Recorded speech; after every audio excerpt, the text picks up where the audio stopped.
ओम नमो नारायणाय। United global peace foundation, United consciousness project self की तरफ से आप सभी का हार्दिक स्वागत है। दोस्तों, हम लोग रामचरित मानस सीरीज का अध्ययन कर रहे हैं। आज 22वां सेशन है। हम बालकांड के दोहा 267 से आज अध्ययन आगे बढ़ाएंगे। हम ये सेशन जर्मनी से टेलीकास्ट कर रहे हैं, बट माइनबर्ग जर्मनी।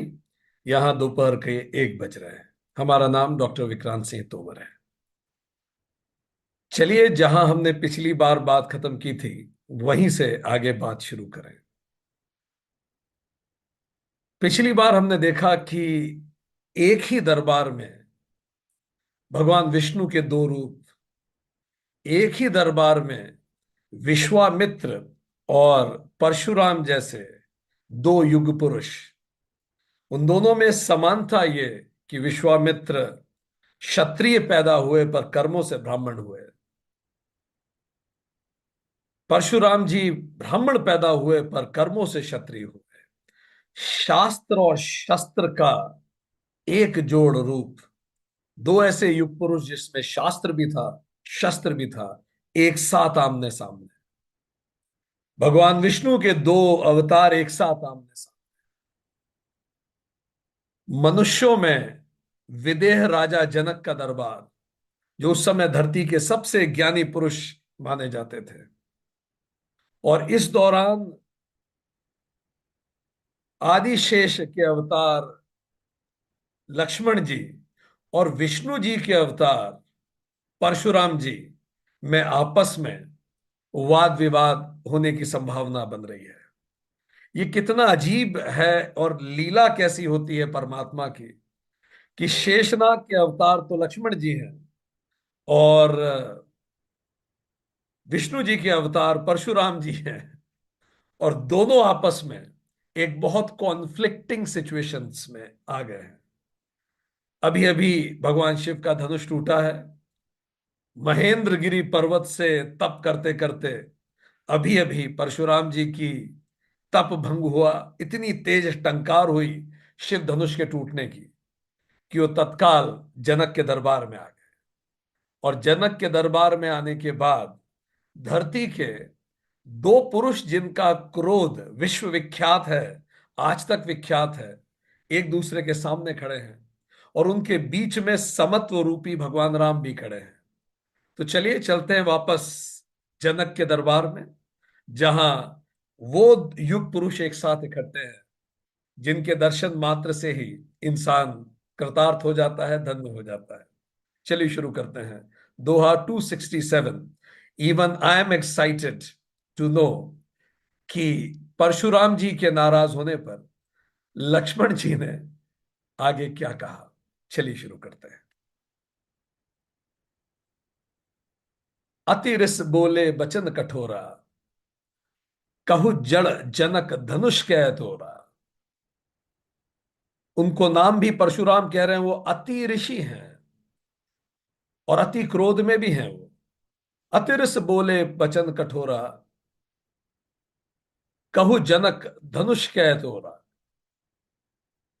बेग दिखाऊ मूड न त आजू, उलटऊ मही जहां लही तब राजू। अत्यंत क्रोध में उन्होंने कहा कि रे मूर्ख जनक, ये बता कि धनुष किसने तोड़ा। उसे शीघ्र बता, दिखा, नहीं तो अरे मूढ़, जहां तक तेरा राज्य है वहां तक की पृथ्वी उलट दूंगा। राजा जनक जैसे विद्वान को उन्होंने कहा मूर्ख, मूढ़, और धनुष किसने तोड़ा। ये बात थोड़ी गूढ़ है, समझ लेने जैसी। पहली बात तो ये कि परशुराम जी ने सारी जिम्मेदारी राजा जनक पे डाली, क्योंकि दरबार जनक का था। इससे एक बात निश्चित तौर पे समझ में आती है, जो भी कमांडिंग ऑफिसर होता है, कुछ भी अगर गलत होता है तो जिम्मेदारी उसी की होती है। घर में जो वरिष्ठ है, ऑर्गेनाइजेशन में जो वरिष्ठ है, कंपनी में जो उसका डायरेक्टर है या ओनर है, कानून भी कहता है कि जिम्मेदारी उसी की होगी। कुछ भी हो रहा हो, आप रेस्पॉन्सिबिलिटी डेलीगेट कर सकते हैं, अकाउंटेबिलिटी डेलीगेट नहीं कर सकते हैं। तो उन्होंने सीधे जाके जनक से कहा कि तुम बताओ ये कैसे हुआ, अन्यथा जहां तक राज्य है वहां तक की पृथ्वी उलट दूंगा। इतना क्रोध में ऋषि ने, अति ऋषि ने उन्हें कहा। वो इसमें सक्षम भी थे।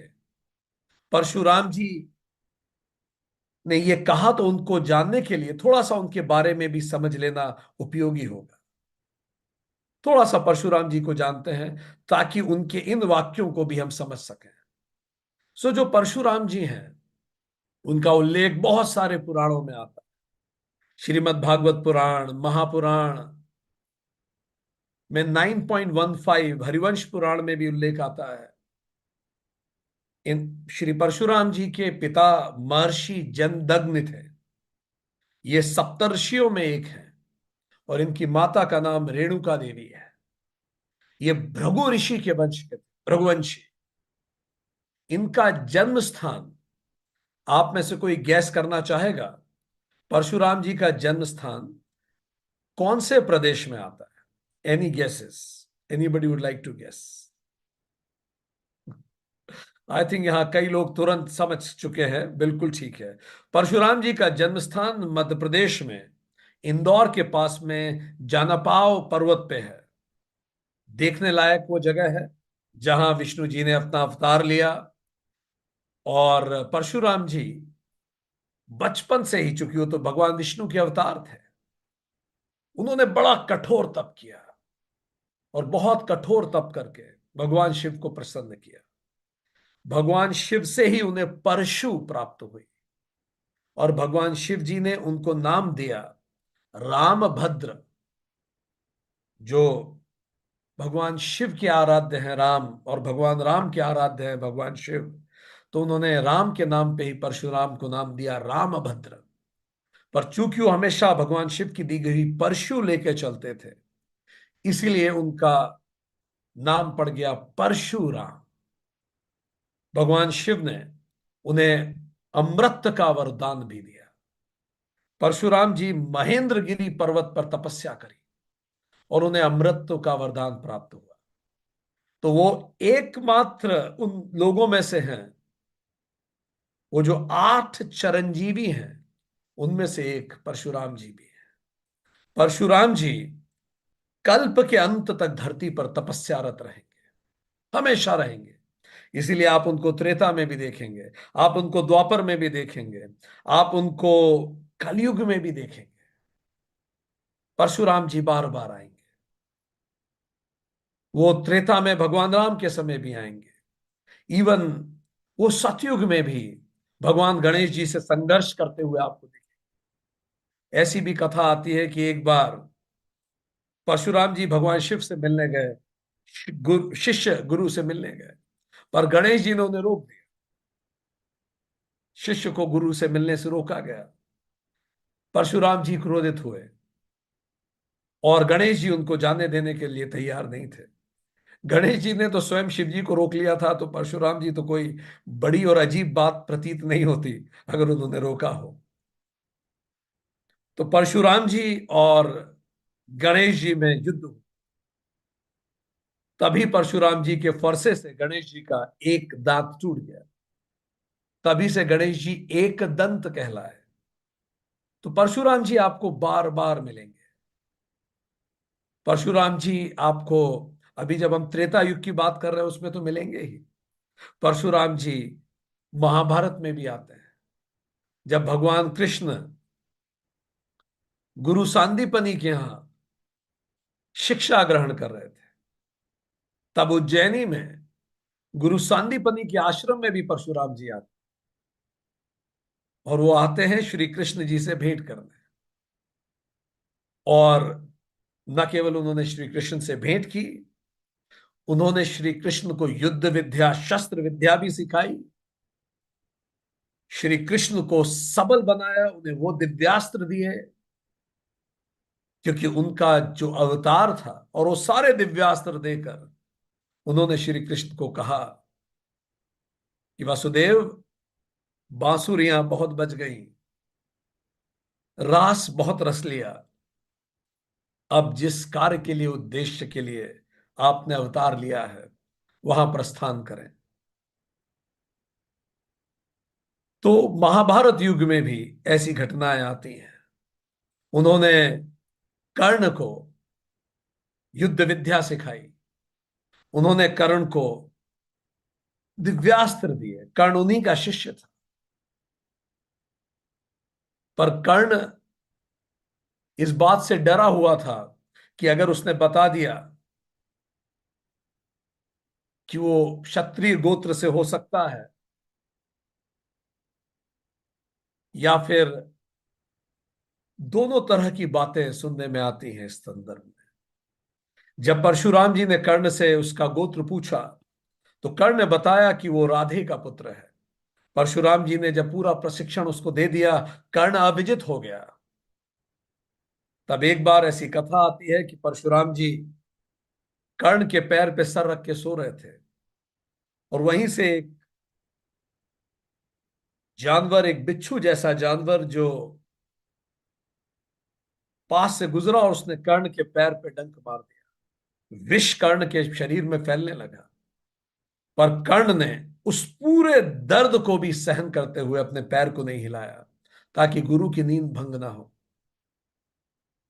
फिर जब गुरु ने कुछ समय बाद कर्ण का पूरा पैर नीला देखा, उन्होंने अपनी विद्या से उसके पैर का सारा जहर समाप्त कर दिया। पर फिर उन्होंने कर्ण को कहा कि यह संभव नहीं है कि तुम इतना दर्द सहन कर सको। निश्चित तौर पे तुम्हारा मूल किसी क्षत्रिय वंश से होगा। कर्ण ने हाथ जोड़ के कहा, मुझे इसकी जानकारी कुछ नहीं।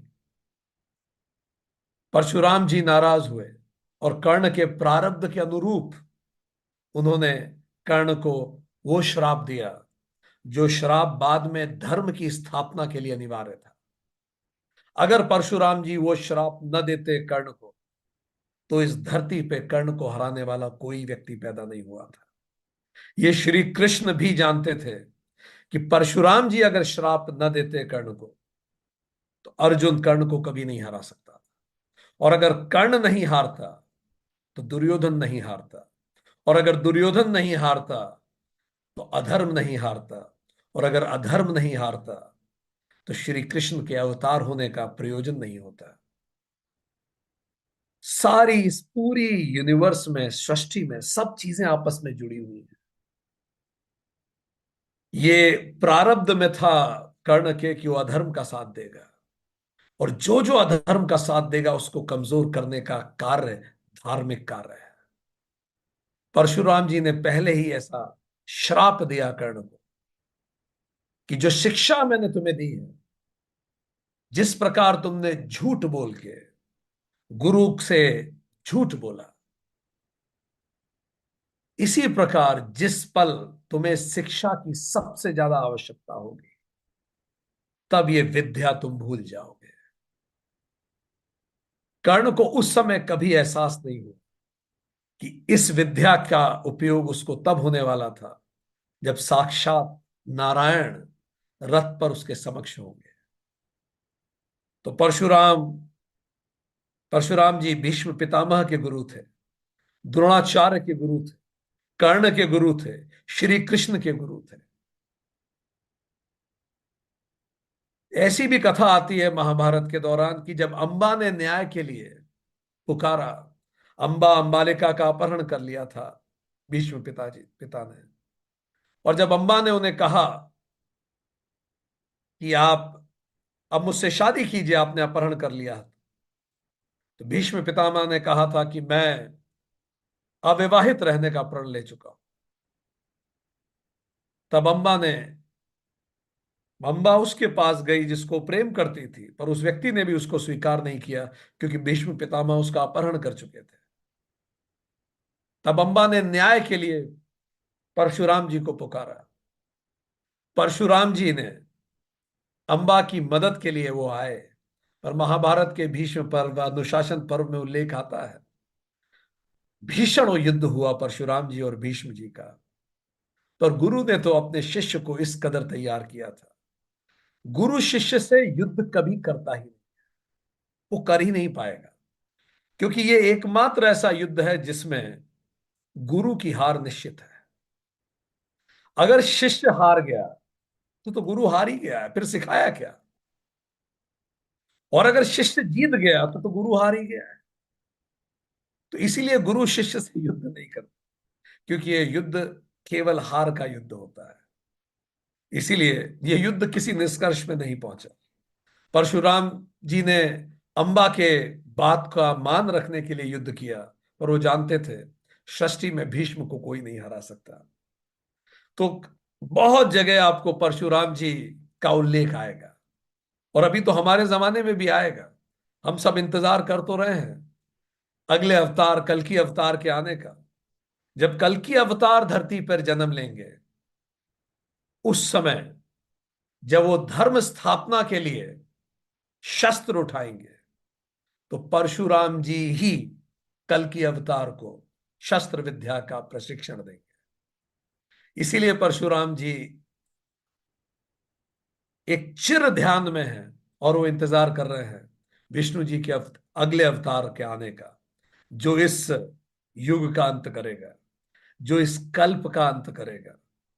और इस पूरे कल्पांतकारी कल की अवतार को प्रशिक्षण देना, और उसको हथियार देना, उसको शस्त्र और शास्त्र देना का कार्य परशुराम जी करने वाले हैं।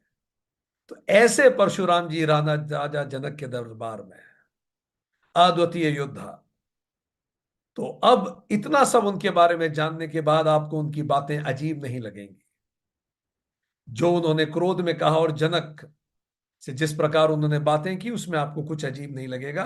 तो परशुराम जी ने कहा, जहां तक तेरा राज्य है वहां तक की पूरी धरती पलट दूंगा, क्योंकि ये धनुष परशुराम जी के गुरु का था, और गुरु का धनुष तोड़ देना निश्चित तौर पे उनका क्रोध स्वाभाविक था। पर ध्यान दीजिए, राजा जनक के दरबार में सबके सामने जनक को इंसल्ट किया गया। अति डरु उतरु देत नृप नाही, कुटिल भूप हर्षे मन नाहि, सुर मुनि नाग नगर नर नारी, सोच ही सकल त्रास उर भारी। राजाओं को अत्यंत डर लगा, सारे राजा घबराए, पर राजा जनक मौन है। राजा जनक को बिल्कुल मौन देखकर, डरे हुए भी हैं और मौन भी हैं, बेटी की शादी है भाई, उनका डर बिल्कुल स्वाभाविक है। बेटी की शादी में जरा भी कुछ ऊंच नीच हो तो पिता का डर बड़ा स्वाभाविक है। पर जो कुटिल राजा थे वो बड़े खुश हो। देवता मुनि नाग नगर के स्त्री पुरुष सब घबरा रहे हैं, सबके हृदय में भय है।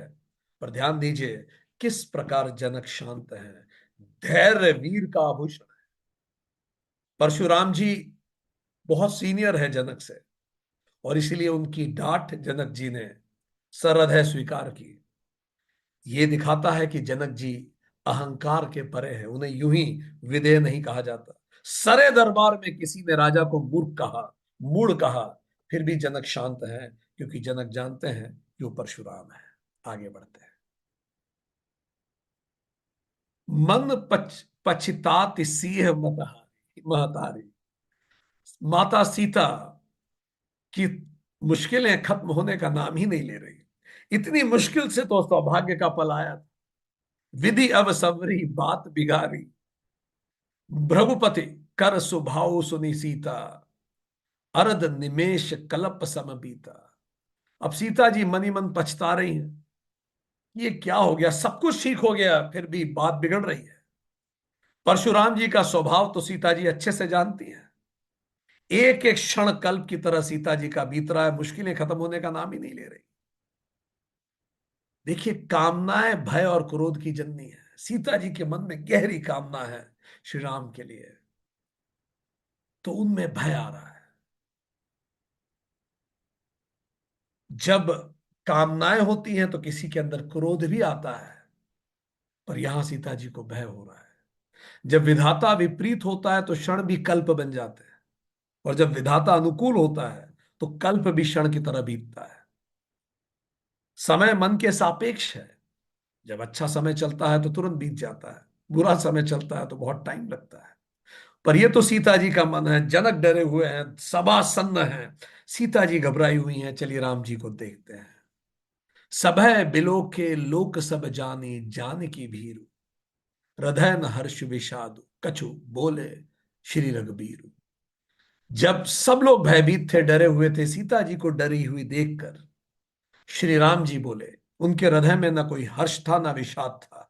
यही बताता है, भगवान कृष्ण गीता में कहते हैं, मेरा भक्त ना डरता है ना डराता है, समत्वम योग उच्चते। श्री राम जी बिल्कुल अंदर से शांत थे। ध्यान दीजिए, उन्होंने जनक से प्रश्न पूछा पर उत्तर श्री राम जी ने दिया। उसका कारण था, अब जनक श्री राम जी के फादर इन लॉ हैं।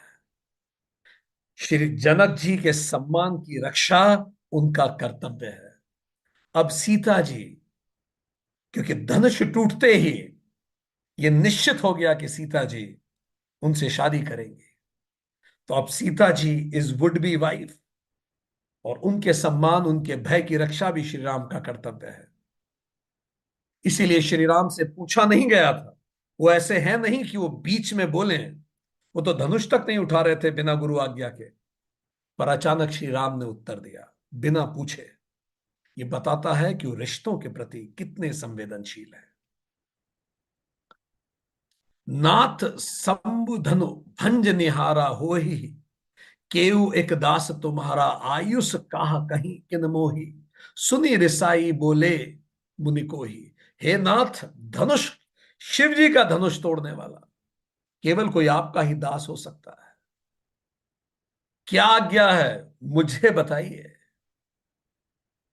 उन्होंने कहा कि कोई आपका दास होगा जिसने तोड़ा होगा शिव धनुष, नहीं तो यह संभव ही नहीं। ध्यान दीजिए, भगवान राम को नारद जी ने कहा था वो आत्मावान है, आत्मवान है।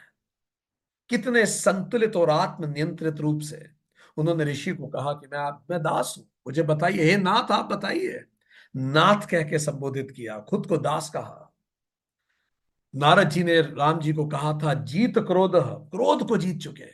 इतनी विपरीत परिस्थिति में भी अक्रोध है, क्रोध नहीं कर रहे हैं, बिल्कुल क्रोध नहीं कर रहे हैं। सेवकु सो जो करे सेवकाई, अरि करनी करे, करई लड़ाई, सुनहु राम जे ही शिव धनु तोरा, सहस बाहु समसो रिपु मोरा। ये सुन के, राम जी की बात सुन के परशुराम जी ने कहा सेवक वो है जो सेवा का काम, शत्रु के समान काम करके तो फिर युद्ध ही होगा। हे राम सुनो, जिसने भी शिव जी का धनुष तोड़ा है वह सहस्त्र बाहु के समान मेरा शत्रु। यहां दो बातें समझ में आती है। एक तो परशुराम जी नाराज हैं, क्रोधित हैं, पर राम जी शांत हैं। परशुराम जी पसंद नहीं कर रहे हैं राम जी को, पर राम जी फिर भी आदर कर रहे हैं। तो चार तरह के लोग होते हैं दुनिया में। आप बताइए आप किस प्रकार के हैं। Type one, they don't like me so I don't like them. This is how the definition goes. मैं उसी को पसंद करूंगा जो मुझे पसंद करता है, या मैं उसको नापसंद करूंगा जो मुझे नापसंद करता है। Type four, they don't like me so I don't like them. बहुत सारे लोग हमें दुनिया में दिखते हैं, आप उनकी आलोचना करें वो आपको नापसंद करने लग जाएंगे। बस यही कारण है कि आपने उनकी आलोचना की। इसको कहते हैं मानसिक पराधीनता। उनका खुद की कोई ओपिनियन नहीं, आप उनकी आलोचना कर दीजिए वो आपसे नाराज हो जाएंगे। Type three, they like me and I like them. ये बिल्कुल इन्हीं के जैसे हैं। जो मेरी प्रशंसा करेगा मैं उसकी प्रशंसा करूंगा, मैं उसको पसंद करूंगा। इसको कहते हैं मानसिक परावर्तन। ये मानसिक पराधीनता या मानसिक परावर्तन दोनों कमजोरियां हैं। मैं किसी को पसंद करूं बस इस कारण क्योंकि वो मेरी मुझे पसंद करता है, मेरी तारीफ करता है, इसका मतलब मेरा खुद पर कोई नियंत्रण नहीं है। फिर type two, they don't like me still I like them. इसको मानसिक स्वाधीनता कहते हैं। Even if you don't like me, I will still like you. What I will think about you will not depend on what you think about me.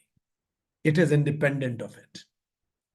इसके लिए बहुत गहरी बुद्धिमत्ता चाहिए। फिर एक ऐसा टाइप वन ऐसे भी होते हैं, they like me, I don't like them. ये भी हो सकता है, वो तो मुझे पसंद करते हैं, पर वो धर्म पे नहीं है, इसलिए मैं उन्हें पसंद नहीं करता। ये दोनों चीजें मानसिक स्वाधीनता का प्रतीक है। ये दोनों चीजें मानसिक स्वाधीनता। कृष्ण जी, दुर्योधन कृष्ण को पसंद करता था, मदद मांगने गया था, पर कृष्ण ने मना कर दिया। So whether I will like you और not will not depend on what you think about me, it will depend on whether you are on dharma और नॉट। सो यहां परशुराम जी पसंद नहीं कर रहे हैं राम जी को, पर राम जी फिर भी उन्हें पसंद कर रहे हैं। मानसिक स्वाधीनता का वो परिचय दे रहे हैं। परशुराम जी कह रहे हैं, जिसने भी धनुष तोड़ा है वो सहस्त्र बाहु की तरह मेरा शत्रु है। ये एक सुंदर कथा है जो जान लेने जैसी है। सहस्त्र बाहु कौन था? और वो कह रहे हैं सहस्त्र बाहु की तरह वो मेरा शत्रु है। तो एक कीर्तिवीर अर्जुन नाम था एक राजा का। वो उसने बड़ा गहरा तप किया था, और जब उसने बहुत तप किया था तो उस गहरे तप से उसको 1,000 बाजुएं मिली। बहुत शक्तिशाली हो गया था, और उस अनंत शक्ति से उसके अंदर बड़ा एरोगेंस आ गया था। 1,000 उसकी भुजाएं। तो कुछ इस तरह से हुआ कि एक बार जब उसे इतनी सारी भुजाएं मिल गईं, भगवान दत्तात्रेय की उसने तपस्या की थी। 1,000 भुजाएं, बल, तेज, अजेयता उसको मिली हुई थी। अत्यंत शक्तिशाली हो गया था भगवान दत्तात्रेय के आशीर्वाद को लेकर। कार्तवीर्य अर्जुन। तो ये जो कार्तवीर्य अर्जुन है, ये एक बार ऋषि जमदग्नि के आश्रम में गया। वहां अपने सेनापतियों और सेना के साथ पहुंचा, थक के विश्राम किया। ऋषि जमदग्नि के पास वही गाय थी जिसको कामधेनु कहते हैं, जो रे महर्षि वशिष्ठ जी के पास भी थी। वशिष्ठ जी के बाद ये गाय इन्हीं के पास रही, जमदग्नि जी के पास। तो कामधेनु की सहायता से उन्होंने उनको पूरा खाना खिला दिया, भव्य आयोजन हो गया। जैसा विश्वामित्र जी के साथ हुआ था, कार्तवीर अर्जुन भी देख के चकित रहे, और उन्हें लगा कि इतना ऐश्वर्यशाली जो गाय है ये केवल राजा के पास होनी चाहिए, जो सब कुछ दे सकती है। उन्होंने आग्रह किया कि ये गाय दे दें, पर ऋषि जमदग्नि ने स्पष्ट मना कर दिया। उन्होंने कहा, ये गाय देवताओं के लिए आरक्षित है। ये गाय केवल यज्ञ कार्य के लिए होती है। ये गाय केवल उसके पास होती है जो कामनाओं से परे हो चुका हो। ये गाय तुम नहीं ले सकते, तुम योग्य नहीं हो। ये सुन के कार्तवीर अर्जुन बहुत नाराज हो गया और कामधेनु गाय को जबरदस्ती छीन के ले गया अपने नगर महिष्मति, जो मध्य प्रदेश का महेश्वर है। जबरदस्ती छीन के ले गया। परशुराम जी उस समय आश्रम में थे नहीं। परशुराम जी जब आए, उनको ये पता लगा, तो परशुराम जी को बड़ा क्रोध आया। वो कुल्हाड़ी लेके परशु को लेके गए, और उन्होंने कार्तवीर अर्जुन के हजारों भुजाओं को काटा और उसको उसका संहार कर दिया। कार्तवीर अर्जुन के पुत्रों ने प्रतिशोध में एक रात चुपचाप घुस के महर्षि जमदग्नि के आश्रम में घुस के उनकी हत्या कर दी। सोते हुए ऋषि की हत्या कर दी। परशुराम जी बाहर थे जब उनको पता लगा कि उनके पिताजी की सोते सोते हत्या कर दी गई। उनकी मां रो रही है, पिता का शव रक्त रंजित पड़ा है। तो उन्होंने ये प्रतिज्ञा ली कि धरती का हर वो क्षत्रिय जो शस्त्रों का उपयोग शास्त्र अनुरूप नहीं करता, मैं उसका संहार कर दूंगा। ये वो प्रतिज्ञा थी कि हर वो व्यक्ति जो अपनी शक्ति का अधर्म के लिए उपयोग कर रहा है, उसका संहार करना हर धार्मिक व्यक्ति का कर्तव्य है। उन्होंने कई क्षत्रियों की 21 जनरेशन समाप्त कर दी। 21 बार उन्होंने धरती को अधर्मी क्षत्रियों से विहीन कर दिया। उन्होंने मृत क्षत्रियों का रक्त सरस्वती नदी में बहा दिया और पूरी धरती जो थी वो ब्राह्मणों को दान कर दी जब क्षत्रिय समाप्त कर दिए उन्होंने। कोई भी अधर्म के लिए होता, परशुराम जी उसको समाप्त कर देते। और ये पूरी धरती जब उन्होंने ब्राह्मणों को दे दी तो उनके पास रहने के लिए कोई जगह भी नहीं बची। तो जब उनके पास खुद के लिए कोई जगह नहीं बची, तब उन्होंने ध्यान किया और उन्होंने समुद्र से प्रार्थना की कि मुझे थोड़ी सी जमीन दे दीजिए। तो उन्होंने सह्याद्री पर्वत, जिसको आप वेस्टर्न घाट्स कहते हैं आज, वहां बहुत गहरा तप किया अपने लिए, थोड़ी सी तप करने की जमीन के लिए। सारी जमीन तो दान कर चुके थे, दान दी हुई चीज वापस नहीं ले सकते। उन्होंने कहा समुद्र देवता मुझे धरती, मुझे थोड़ी भूमि प्रदान करें। और ये कह के उन्होंने अपना परशु फेंका।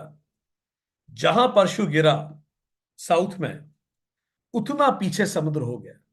और जो एक्स्ट्रा धरती मिली, वो धरती परशुराम जी ने अपनी तपस्थली बना ली। उसी धरती का नाम केरल पड़ा। केरल समुद्र से प्राप्त वो भूमि है, इसलिए केरल का पूर्व नाम परशुराम क्षेत्र है। केर का अर्थ होता है नारियल और आलम का अर्थ होता है भूमि। केरल, केरलम, नारियलों की भूमि। परशुराम जी ने उस भूमि पे ब्राह्मणों को बसाया। और केरल में आज भी परशुराम जी के मंदिर हैं। प्रमुख मंदिरों में उनकी गिनती होती है। तो परशुराम जी वहां के नंबूदरी ब्राह्मणों को कहते हैं, परशुराम जी ने ही स्थापित किया था। सो परशुराम जी, इसीलिए वो कह रहे हैं कि जिस प्रकार मैंने समाप्त कर दिया था सहस्त्र बाहु को, उस प्रकार मैं समाप्त कर दूंगा हर उस व्यक्ति को जो व्यक्ति ने ये धनुष तोड़ा है, जो इसमें इन्वॉल्व है, जिसने भी ये किया है। तो जैसे उन्होंने वो बात की, सारे क्षत्रिय सहम गए, क्योंकि उन्होंने वो सब याद दिलाया कि उन्होंने 21 बार पूरी धरती को क्षत्रिय विहीन कर दिया था। आगे बढ़े। सो बिलगाऊ बिहाई समाजा, न तो मारे जय ही सब राजा। सुनी सुनी बचन लखन मुस्काने, बोले परसुधरी परसुरही अपमाने। बस यही शुरू होने वाली थी कहानी। वह इस समाज को छोड़ के अलग हो जाए, नहीं तो सारे राजा मारे जाएंगे। परशुराम जी ने कहा कि जो भी व्यक्ति ने गलती की है उसको छोड़ के अब सब दूर हट जाए, नहीं तो सब मारे जाएंगे। लक्ष्मण जी को समझ में आ रहा था कि ये किसके लिए कह रहे हैं। श्री राम को कुछ कहा जाए और लक्ष्मण जी शांत रहे। मुनि के वचन सुन के लक्ष्मण जी मुस्कुराए और परशुराम जी का अपमान करते हुए बोले, सुनिए। बहु धनु ही तोरी लड़काई, कबहु न असी ऋषि कीन ही गोसाई। ए ही धनु पर ममता के ही तेहु, कग के ही हेतु सुनी रिसाई कह भृगुकुल के हेतु। हे गोसाई, बचपन में तो हमने बहुत सारी छोटी छोटी जी धनुष तोड़े हैं, पर आपने तब तो ऐसा क्रोध नहीं किया। आप तो चिरंजीवी हैं, आप तब भी आ जाते जब हम धनुष तोड़ा के करते थे, हम खेलते थे। इसको लक्ष्मण जी का साहस कहा जाए या दुस्साहस कहा जाए, इस पर अलग से हम चर्चा कर सकते हैं। इसी धनुष पर इतनी ममता फिर किस कारण से? हम तो बचपन से खेलते आए। यह सुन के भृगुवंश की ध्वजा स्वरूप परशुराम जी बहुत कुपित हो गए। कल्पना कीजिए किसी ने परशुराम जी से ऐसी मस्खरी करी। कहते हैं जब भी आप मुंह से कोई शब्द निकालें तो 5 स जरूर देखें। 5 स। पहला शब्द संतुलित है कि नहीं, जो शब्द है वो ठीक है कि नहीं। दूसरा समय, ये समय ठीक है बात रखने का। ऐसा तो नहीं है सामने वाला बड़ा क्रोध में और आप बोल रहे हैं, वो सुनने की स्थिति में ही नहीं है, समझने की स्थिति में ही नहीं है। क्या वो समय उचित है बात कहने का? वो समय कैसा है? स्थान, क्या वो स्थान उस अनुरूप है जो बात आप कहना चाह रहे हैं? सानिध्य, आसपास कौन लोग हैं, किनके सामने आप ये बात कह रहे हैं? और पांचवा सामर्थ्य। जो आप कह रहे हैं, वो कहने के बाद जो रिपरकेशन होगा उसको झेलने का सामर्थ्य है आप में। तो शब्द, समय, स्थान, सानिध्य और सामर्थ्य देख के मुंह खोलिए। आगे देखते हैं। इन्होंने तो खोल दिया मुंह। देखें आगे क्या होता है। दोहा 271।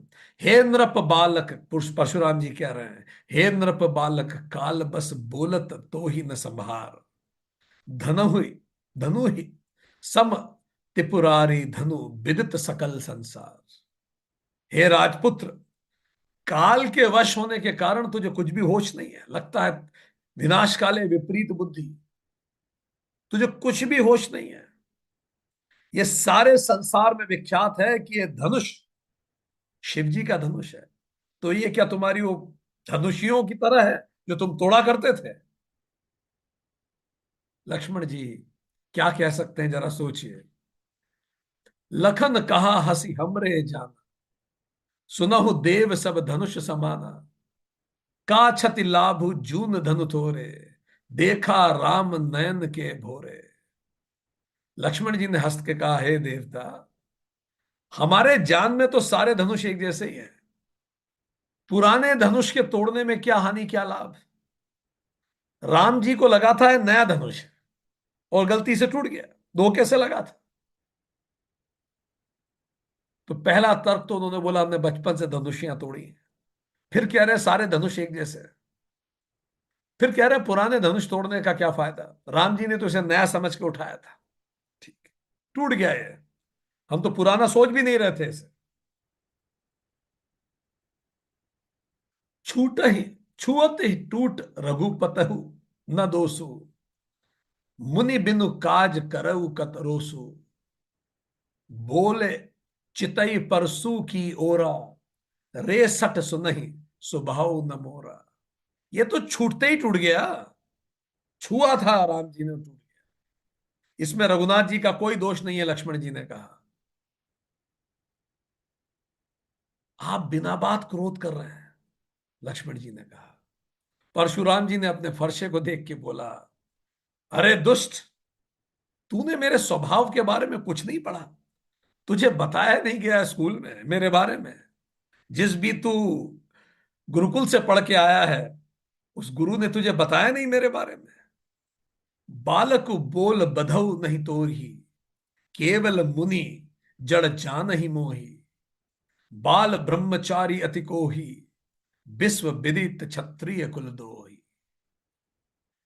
तू बच्चा है इसीलिए मैं तुझे नहीं मार रहा। पर अरे मूर्ख, क्या तू मुझे मुनि समझता है? मैं बाल ब्रह्मचारी परशुराम हूं। मैं अत्यंत क्रोधी हूं और क्षत्रिय कुल का मैं शत्रु हूं। ये तो विश्व भर में विख्यात है, अपनी पीढ़ियों से पूछ ले। वो कह रहे हैं जाके अपने पूर्वजों से पूछ, तू किससे बात कर रहा है? You don't talk to me, go and talk to your parents. तू किससे बात कर रहा है? बहुत क्रोध में परशुराम जी ने बोला, जाके अपने पूर्वजों से पूछ मेरी कहानियां, उसके बाद तू मुझसे मुंह लग। भुजबल भूमि भूप बिनु के नहीं, विपुल बार मही देव नहीं दीन ही। सहस बाहु बुझ छेद निहारा, परसु बिलो की महिप कुमारा। मैंने ही अपनी भुजाओं के बल पर पूरी पृथ्वी को राजाओं से विहीन कर दिया था और बहुत बार उसको ब्राह्मणों को दे डाला।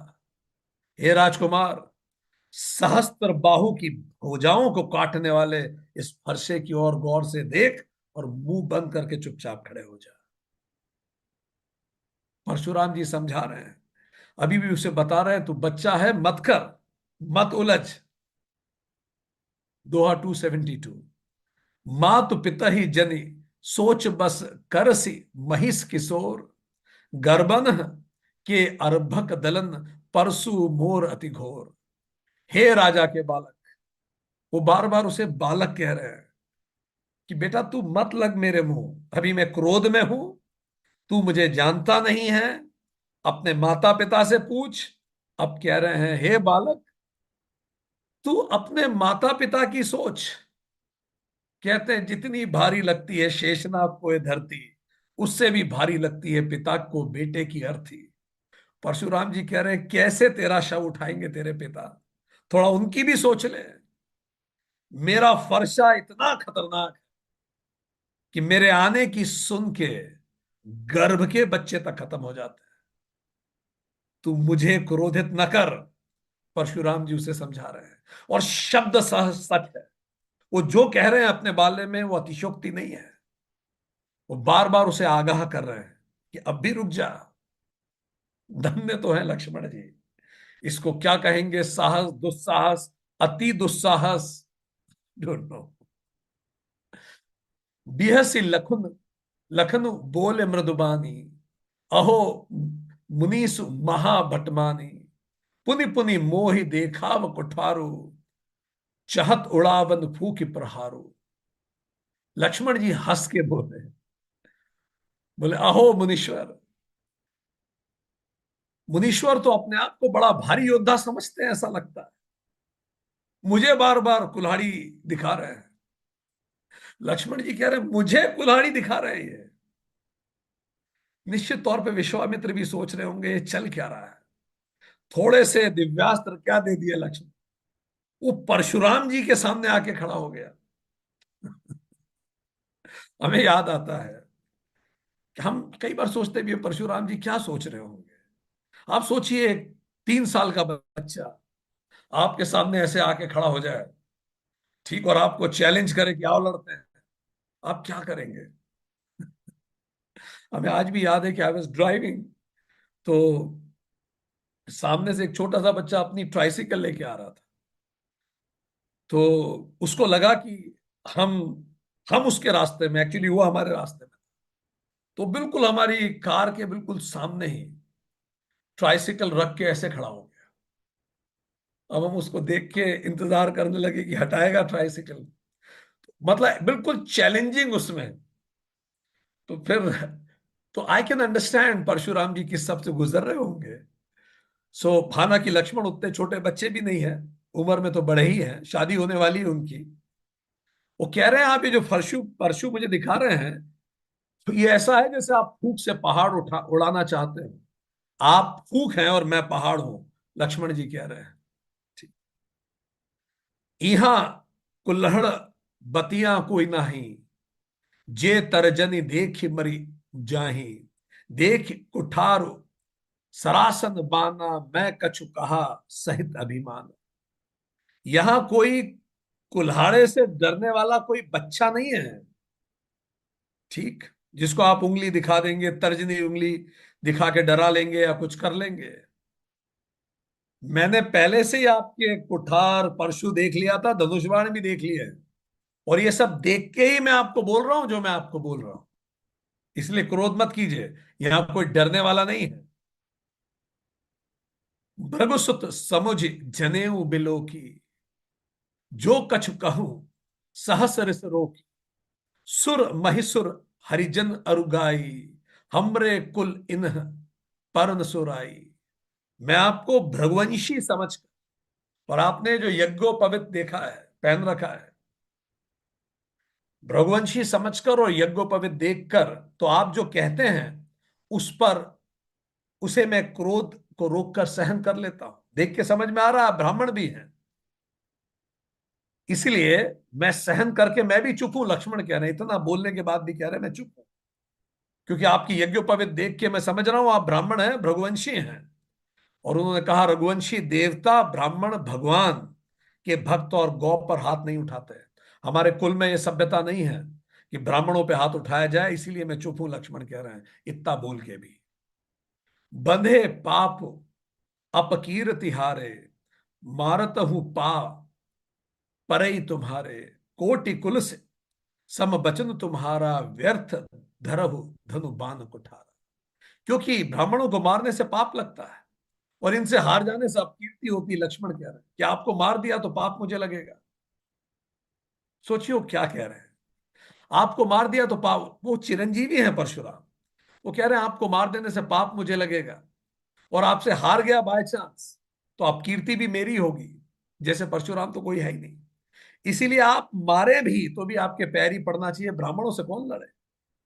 आपका एक एक वचन ही करोड़ों वज्रों के समान है। आप इतना कड़वा बोलते हैं, परशुराम को कह रहे लक्ष्मण। आपका तो वचन ही वज्रों के समान है।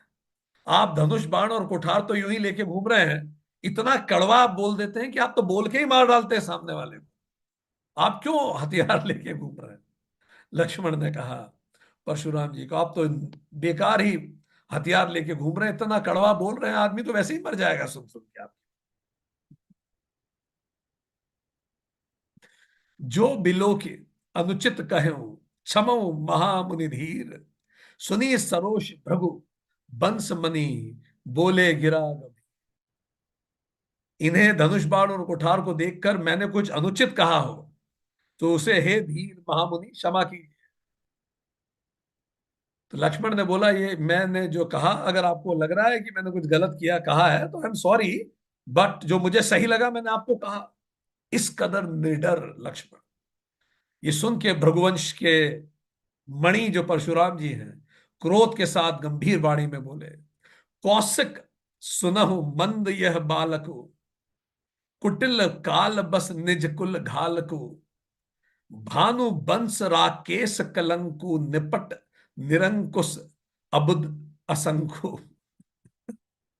तब उनको लगा कि अब इस बच्चे से मैं क्या बात करूं, ये क्या बोल रहा है ये।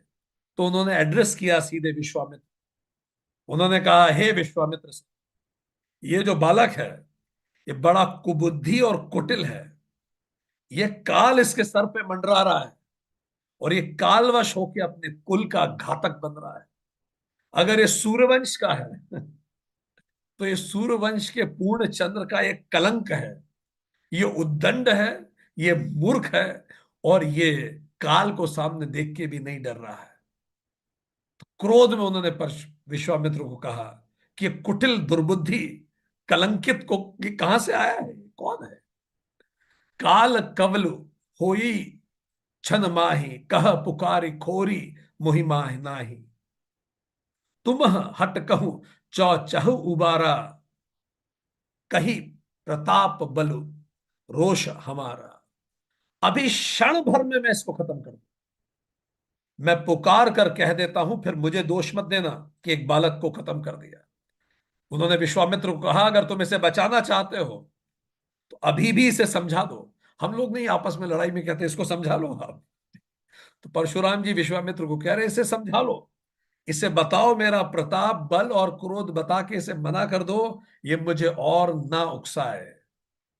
लखन केहू मुनि सुजस तुम्हारा, तुम ही अछत को बरन पारा, अपने मुंह तुम आपने करनी, बार अनेक भांति बहु बरनी। इससे पहले विश्वामित्र कुछ कहते, लक्ष्मण फिर शुरू हो गए। लक्ष्मण जी ने कहा, हे मुनि, आप कह रहे हैं कि ये आपके सुयश का बखान करें। आप खुद ही इतना बखान कर रहे हैं अपने बारे में, आपको किसी दूसरे की जरूरत ही क्या है? आप खुद ही बता रहे हैं आप ये हैं आप वो हैं, तो आपको किसी और के बखान की जरूरत नहीं है, आप खुद ही सक्षम है। नहीं संतोष त पुनि कछु कहु, जनि रिस रोकी दुसह दुख सहु, वीर व्रति तुम धीर अछोभा, गारी देत न पावहु शोभा। इतने पे भी संतोष ना हुआ हो तो फिर कुछ कह लीजिए मुझे, लक्ष्मण कह रहे। क्रोध रोक कर अपने आप को इतना दुख मत दीजिए। वो परशुराम जी कह रहे हैं मुझे क्रोध आ जाएगा, तो कह रहे नहीं, अपने आप को दुखी मत कीजिए, क्रोध रोक कर लीजिए क्रोध। आप वीरता का व्रत धारण करने वाले धैर्यवान और शोभ रहित है, गाली देते हुए शोभा नहीं पाते। आप गंदे शब्द मत बोलिए, आप तो हथियार उठाइए, लक्ष्मण कह रहे हैं।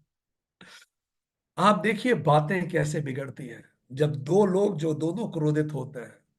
कि आप में से कई किसी के घर में ऐसा हुआ है कि बात आप सुलझाने का प्रयास कर रहे थे पर उलझती चली गई और बात बढ़ गई? Can you raise your hands? जब दोनों का स्टेट ऑफ माइंड डिस्टर्ब्ड होता है, इन दैट केस समाधान कभी निकलता नहीं। वही यहां हो रहा है। दोहा 274। सूर समर करनी करही, कहीं न जना वही आप, विद्यमान रन पाई रिपु, कायर कथहि प्रताप। शूरवीर तो युद्ध में युद्ध करके दिखाते हैं। शब्द क्या बोल रहे हैं? शूरवीर करके दिखाते हैं, बोलते नहीं है। शत्रु को युद्ध में उपस्थित पाकर कायर ही डींगे मारते हैं। लक्ष्मण जी परशुराम जी को कह रहे हैं, बोलिए मत, करके दिखाइए क्या कर सकते हैं। क्योंकि शत्रु अगर आप सोचते हैं तो शत्रु के सामने शब्द नहीं बोले जाते, हथियार उठाए जाते हैं। तुम तो कालू हाक जनुलावा, बार बार मोही लागी बोलावा, सुनत लखन के वचन कठोरा, परसु सुधारी धैर्य कर धोरा गोरा। आप तो मानो काल को हाँक हाँक कर बार बार मेरे लिए बुला रहे हैं कि भाई अभी मार जाऊंगा, मैं अभी मार दिया जाऊंगा, बोलिए मत, करिए। लक्ष्मण जी ने कहा। लक्ष्मण जी के कठोर शब्दों को सुन के परशुराम जी ने वो भयानक फरसा अपने हाथ में लिया जो स्वयं शिव जी ने उनको दिया था। अब जनि दे दोष मोहि लोगु, कटुबादी बालकु बद जोगु, बाल बिलो की बहुत मैं बांचा, अब यहु मरनिहार भा सांचा। परशुराम जी ने बोला, अब कोई मुझे दोष न दे, मैंने इसको मौका दिया, ये कड़वा बोलने वाला बालक मारे जाने योग्य ही है। इसको बालक समझ के मैंने बहुत छोड़ दिया, पर अब ये चाहता ही है कि मारा जाए और इसलिए बार बार कह रहा है कि आप हथियार उठाइए। क्रोधी की जुबान उसके पतन का कारण बनती है। आप में से जितने लोगों को क्रोध ज्यादा आता है, अपनी जुबान को अपने पतन का कारण कभी मत बनने दीजिए। वो दो लोग जिनकी मानसिक स्थिति क्रोध में है, उनको ब्रेक लेना चाहिए कुछ समय का। क्योंकि दो लोग जब बहुत क्रोधित स्थिति होती है तो वो गामा स्टेट ऑफ माइंड होती है।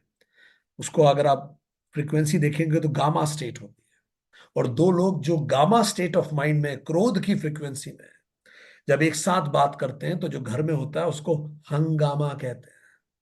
हंगामा का मतलब दो गामा आपस में एक दूसरे को समझाने की कोशिश कर रहे हैं, वही यहां हो रहा है। परशुराम जी ने कहा, अब कोई मुझे दोष न दे, मैंने इसको मौका दिया था। कौशिक कहा, क्षमई अपराधु, बाल दोष गुण गनहिन साधु, खर कुठार मैं अकरुण को ही, आगे अपराधी गुरुद्रोही। परशुराम जी की क्रोध देख के विश्वामित्र एकदम से बोले, अपराध क्षमा कीजिए प्रभु। क्योंकि विश्वामित्र जानते थे कि जो भी कुछ मैंने लक्ष्मण को सिखाया है, ये कुछ भी नहीं है परशुराम जी के सामने। वो तो गुरु थे, वो जानते थे कुछ भी नहीं है। उन्होंने कहा, तुम अपराध को क्षमा कीजिए। बालकों के दोष और गुण को साधु लोग नहीं गिनते। परशुराम जी बोले, तीखी धार की कुठार, मैं दया रहित और क्रोधी, और यह गुरुद्रोही और अपराधी मेरे सामने। मैं दया रहित हो गया हूं, अब मैं क्रोध में हूं। ये गुरुद्रोही है, अगर तुम इसके गुरु भी हो तो गुरु के सामने इस प्रकार बात कर रहा है, ये गुरुद्रोही है, ये अपराधी है। उत्तर देत छोड़हु बिनु मोरे, केवल कौशिक सील तुम्हारे।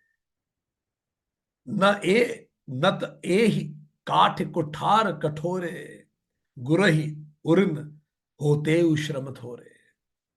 गुरु के समक्ष होते हुए भी उत्तर दे रहा है, इतने पर भी मैं इसे बिना मारे छोड़ रहा हूं, पर विश्वामित्र, केवल तुम्हारे प्रेम से। परशुराम जी ने कहा, ठीक है, मैं तुम्हारा आदर करता हूं, तुम्हें प्रेम करता हूं, इतना बोलने के बाद भी मैं इसको छोड़ दे रहा हूं तुम्हारे प्रेम से। नहीं तो इसको कुठार से काट कर, परिश्रम से गुरु गुरु से उर्ण हो जाता।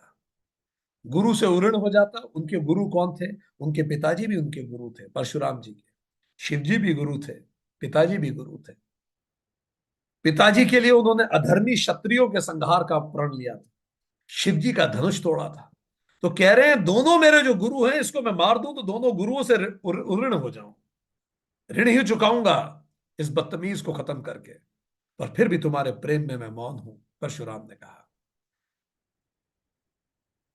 दोहा 275।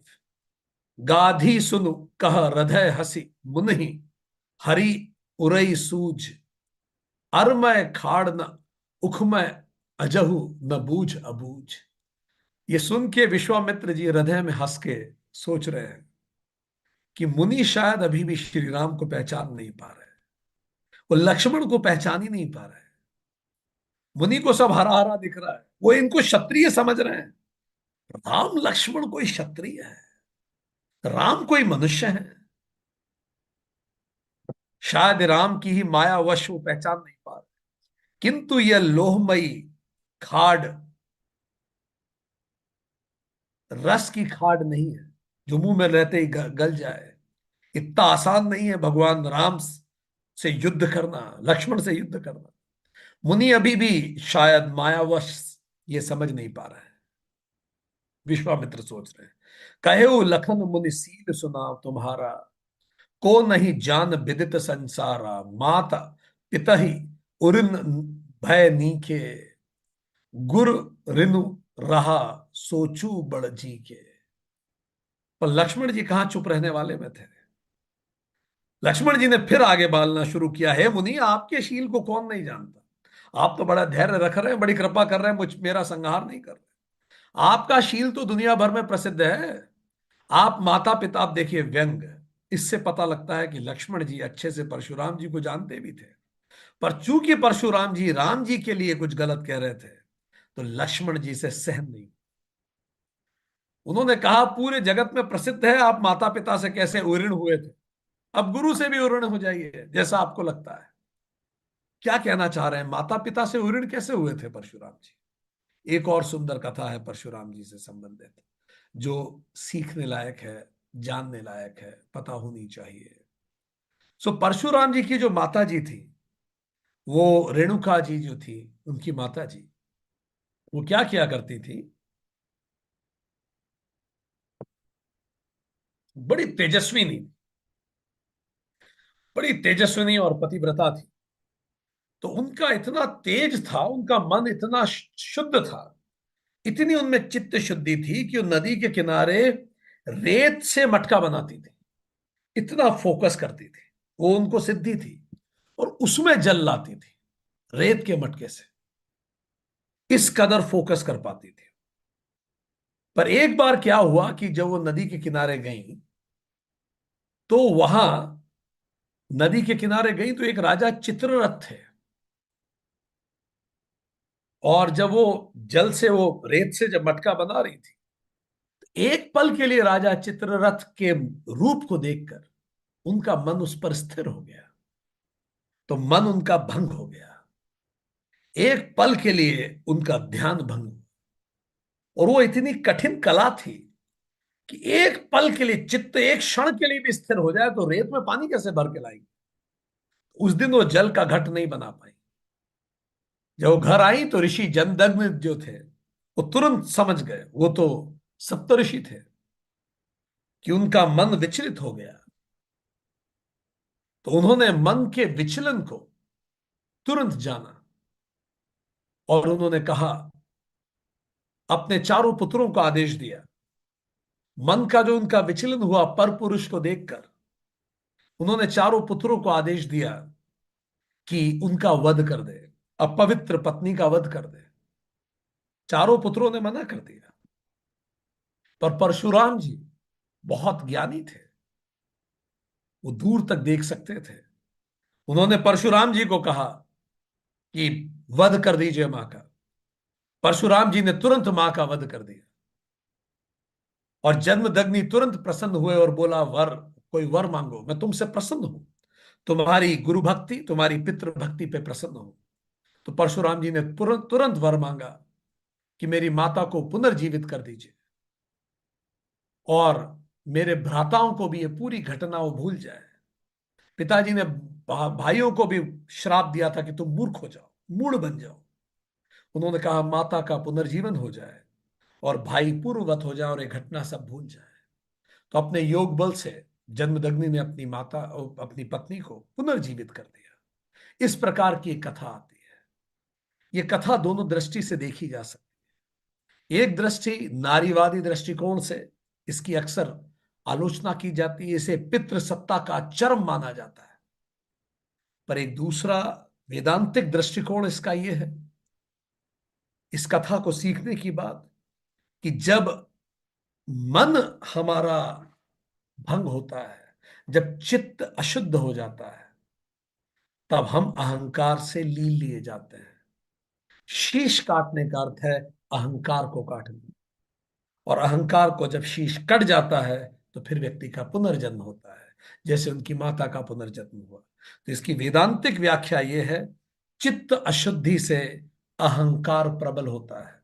अहंकार प्रबल हो जाने से उस अहंकार का हनन करना अनिवार्य होता है, और जब अहंकार समाप्त होता है तो फिर पुनर्जन्म होता है। तो यहां उसी घटना का उल्लेख लक्ष्मण जी कह रहे हैं कि सबको पता है, आप हमें मत बताइए, सबको पता है कि आप कैसे अपने माता पिता के ऋण से उऋण हुए थे। So we know this. और वो पुरानी बातें भी लेके आ रहे हैं, परशुराम जी को और क्रोध में दिला रहे हैं। देखिए आगे क्या होता है। लक्ष्म लक्ष्मण जी आगे कहते हैं, वह सो जनु हमें हम हमरे ही माथे काड़ा, दिन चली गए ब्याज बड़बाड़ा, अब आ नहीं व्यवहारिहा बोली, तुरत देव में थेली खोली।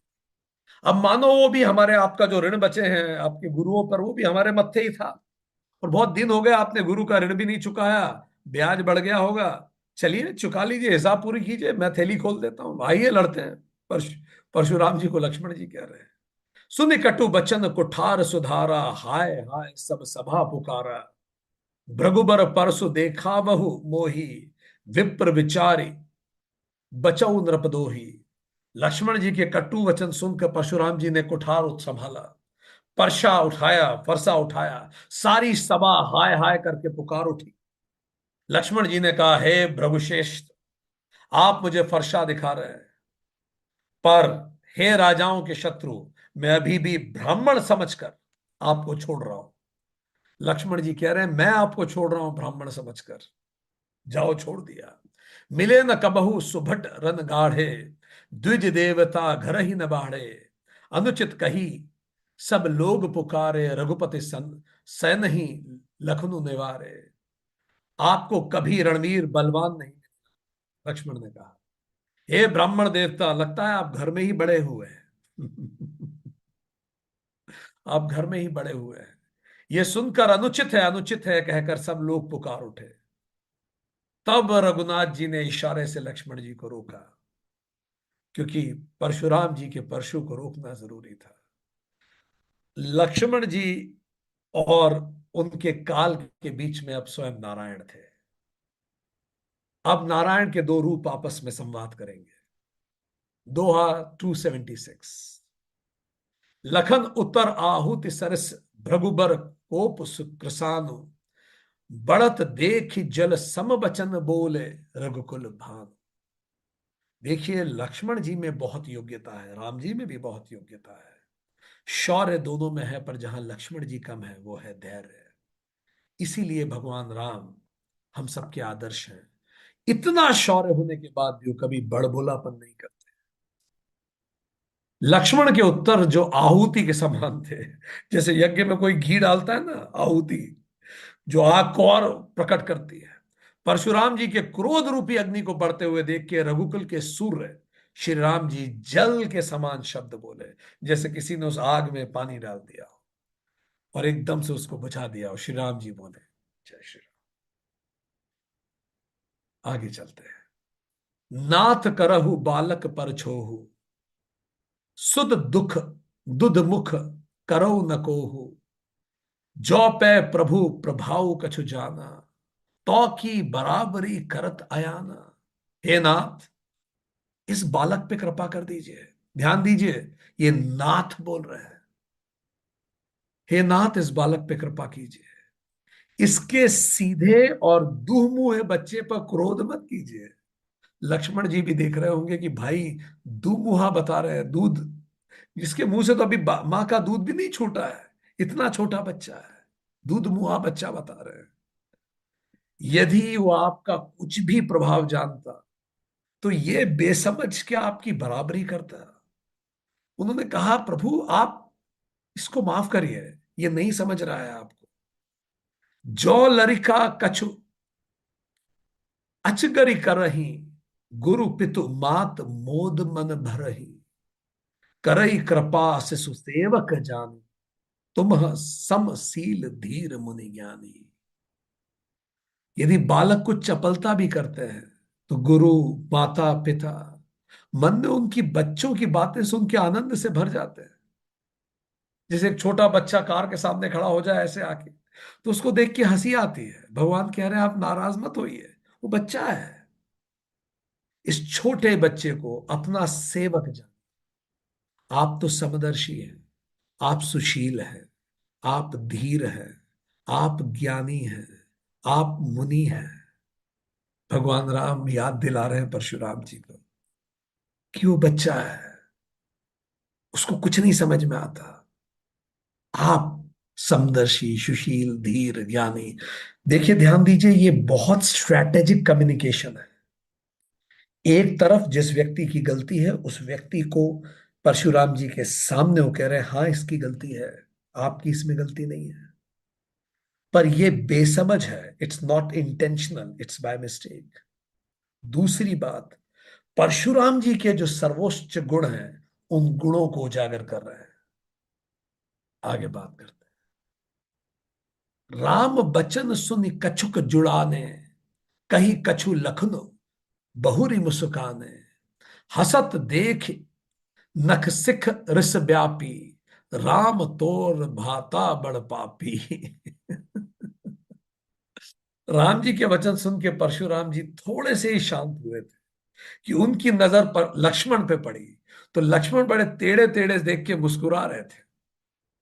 तो लक्ष्मण जिस व्यंग से मुस्कुरा रहे थे, तो परशुराम जी के पैर के नाखून से सर तक फिर से क्रोध आ गया और बोला बड़ा पापी है ये तेरा भाई। ठीक। यहां राम समझाने में लगे हैं, भगवान सबको, भगवान राम जैसा भाई दे, अपने छोटे भाई के इतनी गलतियों को कैसे समेट रहा है। और वो छोटा अभी भी समझने को तैयार नहीं है। वो व्यंग में मुस्कुरा रहा, और परशुराम जी ने देख लिया उसको मुस्कुराते हुए, और क्रोध में आ गए परशुराम जी। गौर शरीर श्याम मन माही, काल कूट मुख पय मुख नाही, सहज डेढ़ अनुहर ही न तो ही, नीच नीच मूच सम देख न मोही। ये जो लक्ष्मण है ये केवल शरीर से बोल रहा है, परशुराम जी ने कहा। इसका दिल बड़ा काला है, बहुत काले मन का है तेरा भाई। ये दूध मुहा नहीं है, ये विष मुहा है। ये स्वभाव से ही टेढ़ा है, ये बिल्कुल तेरे जैसा नहीं है, ये नीच है और मुझे अपनी मृत्यु के समान नहीं देखता। चिढ़ गए बिल्कुल पूरी तरह से परशुराम जी। आप उनके शब्दों को देख सकते हैं। और लक्ष्मण जी ने कोई कसर नहीं छोड़ी है उनके धैर्य की परीक्षा लेने में, कोई कसर नहीं छोड़ी। ये भी शायद परशुराम जी का प्रारब्ध ही रहा होगा कि एक क्षत्रिय इस कदर उन्हें चैलेंज करेगा और वो कुछ नहीं कर पाएंगे। उन्होंने 21 बार धरती को क्षत्रिय विहीन किया। सरे दरबार एक क्षत्रिय इस तरह से बात करेगा और वो कुछ नहीं कर पाएंगे। ये निश्चित तौर पे उनका प्रारब्ध ही रहा होगा। और वो करने जाएंगे तो बीच में स्वयं नारायण आएंगे। लखन कहू हसी सुनहु, मुनि क्रोध पाप कर मूल, जेहि बस जन अनुचित करहि, चरहि विश्व प्रतिकूल। फिर लक्ष्मण जी फिर बोल उठे। चुप रहना चाहिए था उन्हें। लक्ष्मण ने हंस के फिर कहा, हे मुनि, सुनिए सुनिए, गुस्सा मत कीजिए। हंसते हुए कोई कहे तो आपको गुस्सा और तेज आता है। ठीक है। वो हंस के कह रहे नहीं, गुस्सा नहीं करना चाहिए। गुस्सा पाप का मूल होता है। एक तो आप ही चिढ़ा रहे हो। आपने कई घरों में ऐसा देखा है, चिढ़ाएंगे भी वही और फिर ज्ञान भी वही व्यक्ति देंगे। ठीक है, कि भाई आप तो सत्संग करते हैं, आपको ऐसा नहीं करना चाहिए। चिढ़ाएंगे भी वही, फिर ज्ञान भी वही देंगे। तो अब लक्ष्मण परशुराम जी को ज्ञान भी दे रहे हैं। क्रोध तो पाप का मूल है, जिसके वश होकर मनुष्य अनुचित कर्म कर बैठता है और विश्व भर में सबका हित करते हैं। तो आप क्रोध मत कीजिए, गुस्सा मत कीजिए। लक्ष्मण हंस के क्या रहे हैं। हम सोचते हैं राम जी नहीं होते तो लक्ष्मण जी का क्या हाल होता। चलिए आगे देखिए। मैं तुम्हार अनुचर मुनिराया, पर परिहरि कोप करी अब दाया, टूट चाप नहीं जुरही रिसाने, बैठिए हुई पाए पिराने। लक्ष्मण जी ने कहा, है मुनिराज, मैं आपका दास हूं, अब क्रोध को त्याग दीजिए। भाई साहब कह रहे हैं ना, अब दया कीजिए। और देखिए, गुस्सा करने से वो धनुष वापस नहीं जुड़ जाएगा। लक्ष्मण परशुराम जी को बच्चे की तरह से समझा रहे हैं और उन्हें क्रोध दिला रहे हैं। गुस्सा करने से वो जुड़ तो नहीं जाएगा। और खड़े खड़े आप थक गए होंगे, बैठ जाइए, इतनी देर से खड़े खड़े उल्टा सीधा बोल रहे हैं। लक्ष्मण जी ने कहा, जो अति प्रिय तो करही उपाय, जोइर जोरिय को बड़ गुनी बुलाई, बोलत लखन ही जनक डेराई, मस्ट करहु अनुचित भल नाही। यदि धनुष अत्यंत ही प्रिय हो तो कोई उपाय किया जाए, किसी कारीगर को बुला के हम जुड़वा देते हैं। लक्ष्मण जी ने कहा, ये कितने क्रोध दिलाने वाले शब्द हैं। सुन के किसी को भी क्रोध आएगा। वो कह रहा है, हम किसी कारीगर को बुला लेते हैं, बड़ी को बुला लेते हैं, ठोक पीट के आपको जोड़ के दे देते हैं, अगर आपको यही जुड़ा हुआ चाहिए। लक्ष्मण जी के बोलने से अब जनक जी डर गए। वो बोला, अब चुप हो जाओ, अब मत बोलो, अब बिल्कुल कुछ मत बोलो। थर थर कापहि पुर नर नारी, छोट कुमार खोट बड़ भारी, भृगुपति सुनि सुनि निर्भय बानी, रिस तन जरई होल बलहानी। जनकपुर के लोग थर थर कांप रहे हैं, क्योंकि हर व्यक्ति जानता है परशुराम जी को, उन्होंने सब कथाएं सुनी है। और मनी मन कह रहे हैं, ये छोटा भाई तो बहुत ही खोटा है। लक्ष्मण जी की तो शादी भी होने वाली है, जनक जी और चिंतित हो रहे होंगे कि इसी से शादी करनी है। इतना क्रोध इनका आ जाता है एकदम से। लक्ष्मण जी की निर्भय वाणी सुनकर परशुराम जी का शरीर क्रोध से जला जा रहा है, और उनका बल घट रहा है। क्रोध में बल घटने लगता है, दिमाग काम नहीं करता। बोले राम ही देई निहोरा, बचऊ बिचारी बंधु लग तोरा, मुनि मलीन तन सुंदर कैसे, विष रस भरा कनक घट जैसे। तब श्री राम जी एहसान जानकर परशुराम जी बोले, मैं तेरा भाई समझकर इसे बचा रहा हूं। ये मन का मैला है, शरीर से भले सुंदर हो। ये सोने ये सोने का घड़े जैसा दिखता है, पर अंदर इसमें विष भरा हुआ है। कितनी अलग अलग उपमाएं दे रहे हैं। ये सोने का घड़ा है जिसके अंदर विष भरा है। ये दूध मुआ नहीं है, विष मुआ है।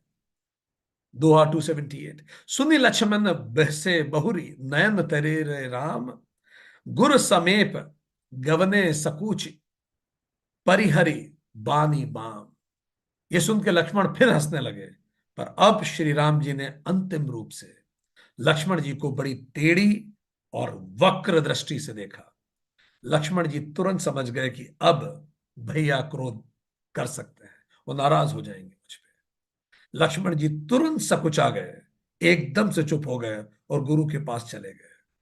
जैसे आपको समझ में आ जाता है ना भाई के टेम्पर का, जैसे बच्चे को समझ में आ जाता है माँ की आंखों से कि ये कैसी आंखें हैं।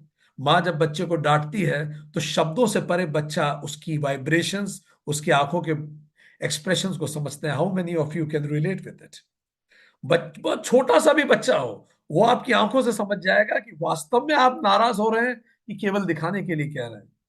अब जिस तरह से राम जी ने देखा, लक्ष्मण जी तुरंत चुप हो गए और एक तरफ चले गए। शायद राम जी अब समाधान चाहते थे। शायद जो सबक श्री परशुराम जी को भी लेना था, इस पूरे घटना से वो ले चुके थे। आगे बढ़ते हैं। अति बिनती मृदु शीतल वाणी, बोले राम जोरी जुग पानी, सुनो नाथ तुम सहज सुजाना, बालक वचन करहु नहीं काना। राम जी ने दोनों हाथ जोड़ के अत्यंत विनय के साथ कोमल और शीतल वाणी बोली। शरीर से हाथ जोड़े, शब्दों का विनय, शीतल वाणी। हे नाथ, आप तो स्वभाव से ही सुजान है, बालक के वचनों पर कान मत दीजिए, उसको अनसुना कर लीजिए। देखिए, उन्होंने पहले कहा था आप समदर्शी हैं, सुशील हैं, धीर हैं, ज्ञानी हैं, गुरु हैं। अब कह रहे हैं आप सुजान हैं, मुनिराज हैं। हे नाथ, शरीर से भी विनम्रता। देखिए, कई बार होता है व्यक्ति शरीर से विनम्रता नहीं दिखाता, केवल शब्दों से बोलता है सॉरी। वो अपने शरीर से भी, मन वचन शरीर से बड़े विनम्रता से कह रहे हैं। बररे बालको एक सुभाऊ, इनही न संत विदुष ही काऊ, ते ही नाही कजु काज बिगारा, अपराधी मैं नाथ तुम्हारा। राम जी कह रहे हैं कि ये बालक का स्वभाव है, इसको छोड़ दीजिए, संत जन इस पे ध्यान नहीं दीजिए। और लक्ष्मण ने कोई गलती नहीं की है नाथ, आपका अपराधी मैं हूं। श्री राम ने कहा मैंने किया है ये। कृपा कोप बध बंधई गुस्साऊ। ध्यान दीजिए अगली स्ट्रेटेजी, अगर आपको किसी को शांत करना है, पहला, आप शरीर से विनम्रता रखिए। इसलिए भारत में पैर छूने की परंपरा बनी, ताकि शरीर में विनम्रता है, वाणी में विनम्रता लाइए। तीसरा, अपनी गलती स्वीकार कीजिए।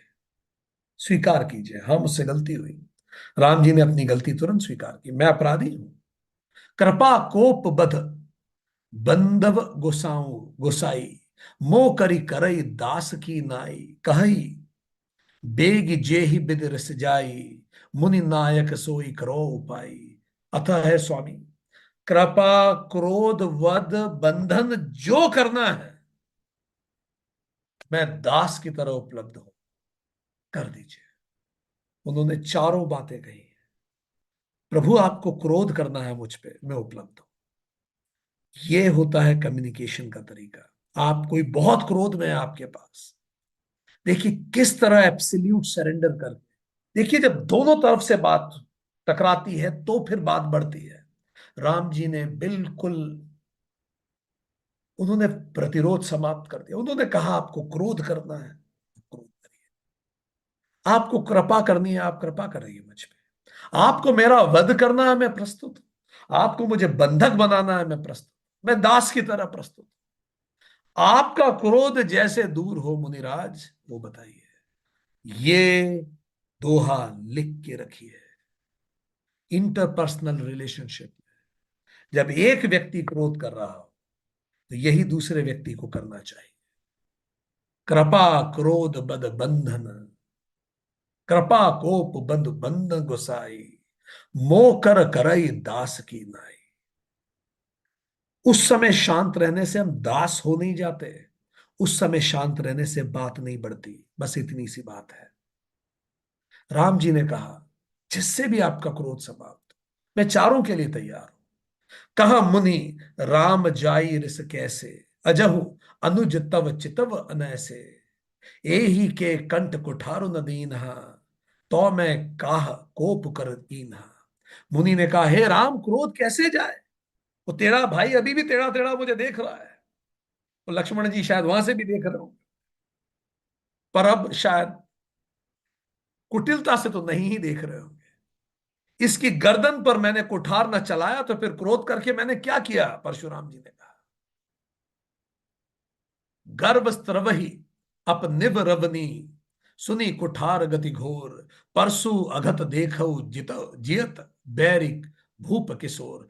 जिसकी कुठार की घोर करनी सुनकर स्त्रियों के गर्भ गिर जाते हैं, राजाओं की रानियों के, उसी फरशे के रहते मैं शत्रु राजपुत्र को जीवित देख रहा हूं। मैं अपना क्रोध कैसे छोड़ू। बही न हाथु दही रिस छाती, भा कुठारु कुंठित नृपघाती, भयउ बाम विधि फिरेउ सुभाऊ, मोर कृप हृदय कृपा कसी काऊ। हाथ चलता नहीं है, छाती मेरी क्रोध से जली जा रही है, राजाओं का घातक ये कुठार भी कुंठित हो गया है, विधाता विपरीत हो गया है, मेरा स्वभाव बदल गया। नहीं तो भला मेरे हृदय में इस समय कृपा कैसे हो सकती है। परशुराम जी नाराज हो रहे हैं। आज दया दुख दुसही सहावा, सुनी सौमित्र बिहसी सुरनावा, बाऊ कृपा मूर्ति अनुकूला, बोलत वचन झरत जन फूला। आज दया मुझे बड़ा दुख दे रही है।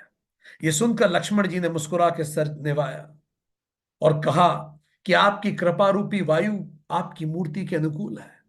आप वचन बोलते हैं तो मानो फूल झड़ रहे हैं। जौ पे कृपा जरहि मुनि गाथा, क्रोध भय तनु राख विधाता। देखो जनक हटि बालक एहु, कीन्ह चहत जड़ जमपुर गेहू। हे मुनि, यदि कृपा करने से आपका शरीर जल जाता है तो क्रोध होने पर होने पर तो शरीर की रक्षा विधाता ही करेंगे। लक्ष्मण जी ने फिर व्यंग कहा। परशुराम जी ने कहा, हे जनक देख, यह मूर्ख बालक हट में यमपुरी में निवास करना चाहता है।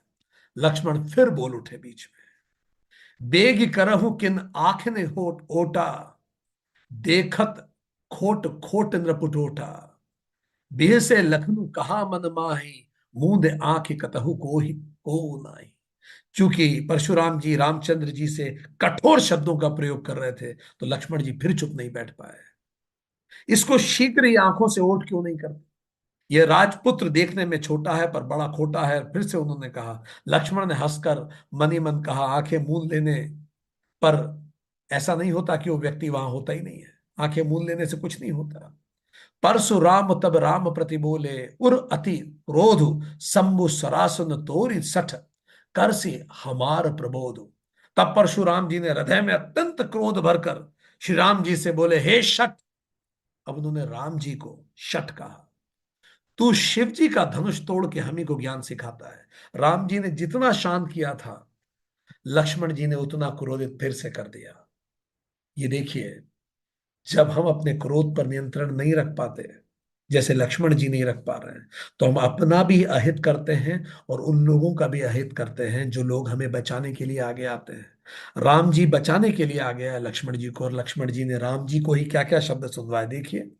अभी तो वो कुछ नहीं कह रहे थे राम जी को, पर अब परशुराम जी ने कहा, हे शट, तू हमको सिखाता है।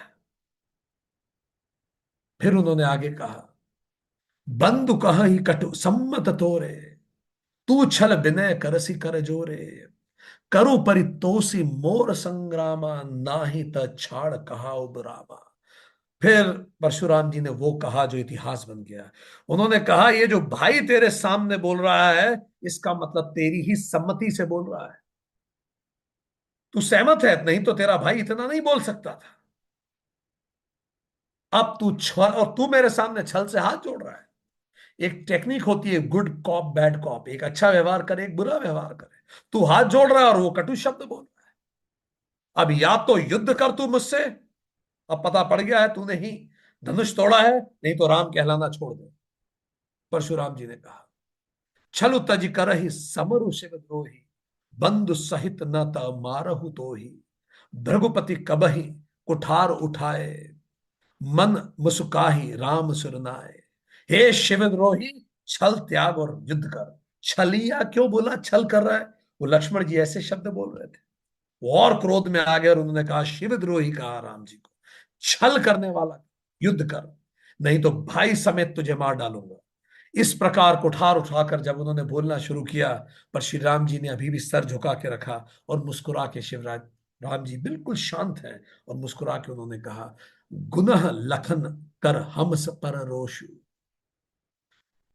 कतहु सुधायु ते बड़ दोषु, देह जान सब बंधहु काहू, वक्र चंद्र मही ग्रसहु न राहु।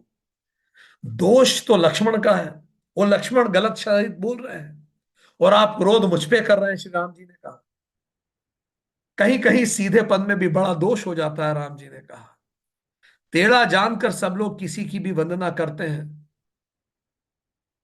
और टेढ़े चंद्रमा को तो राहु भी नहीं गसता। मैं आपसे अच्छे से बात कर रहा हूं और आप मुझ पे ही नाराज हो रहे हैं।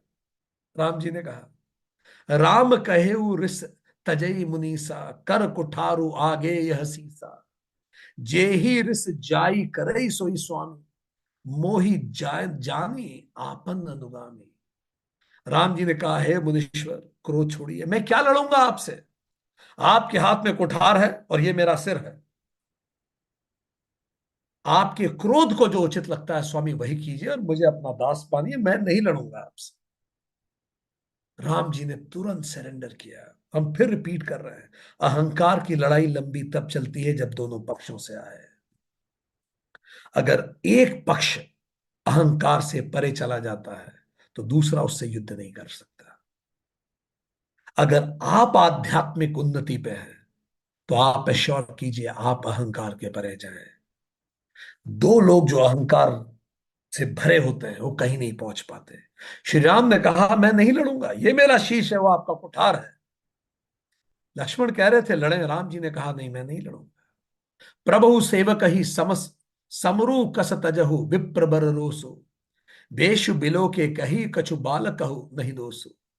मैं कह चुका हूं आप मेरे स्वामी हैं, राम जी ने कहा। और राम जी केवल बोलने के लिए नहीं बोल रहे थे, राम जी ने कहा स्वामी और सेवक में कैसा युद्ध। हे ब्राह्मण श्रेष्ठ, क्यों क्रोध को त्याग दीजिए। आपके इस वेश को देख के लक्ष्मण कंफ्यूज हो गया था। उसको लगा कि आप ब्राह्मण नहीं हैं, क्योंकि आपका वेश क्षत्रियो जैसा है, आपका जोश क्षत्रियो जैसा है। तो उसके अंदर भी क्षत्रियो जैसा भाव आ गया। वो नहीं समझ पाया। देख कुठार बांध धनुधारी, भय लड़कही रिस बीरु बिचारी, नाम जान पै तुम ही न चीन्हा, बस सुभाय उतरी ते दीन्हा। आपको कुठार बाण और धनुष धारण किए देखकर, ये सब जिस रूप में आप सामने आए, उस सबको देखकर उस बच्चे को क्रोध आ गया। वो आपको, आपका नाम तो जानता था, पर उसने आपको पहचाना नहीं। और उसने अपने वंश के अनुकूल उत्तर दिया। उसने आपकी कथाएं सुनी थी, पर उसको ये नहीं समझ में आया कि आप ही वो हैं। गलती हो गई उससे, क्योंकि आपका रूप ही ऐसा है। अब देखिए, राम जी तर्क से भी समझा रहे हैं। सबसे पहले विनम्रता आती है। विनम्रता सामने वाले को शांत करती है, समर्पण, और फिर तर्क आता है। देखिए, तर्क बाद में आया है। कई लोग चर्चा की शुरुआत में ही तर्क ले आते हैं। और तर्क से जब चर्चा कई बार शुरू होती है, तो सामने वाले की भाव अभी तक बहुत उद्वेलित है, तो वो कई बार तर्क को सुनना ही नहीं चाहता। इसलिए सबसे पहले सामने वाले के भाव को शांत कीजिए। उसको शांत करने के लिए उसके मन की बात कीजिए, जिससे उसका मन शांत हो। पहले उसको शांत कर लीजिए, फिर आप तर्क में जाइए। देखिए, राम जी वही टेक्निक यूज कर रहे हैं। सबसे पहले उन्होंने शांत करा, समर्पण किया, अच्छी भाषा का प्रयोग किया, अहंकार शून्य हुए। अब जब तुलसी परशुराम जी थोड़े से शांत होंगे, उसके बाद उन्होंने तर्क दिया। क्यों नहीं समझ पाया, इसलिए गलती हुई।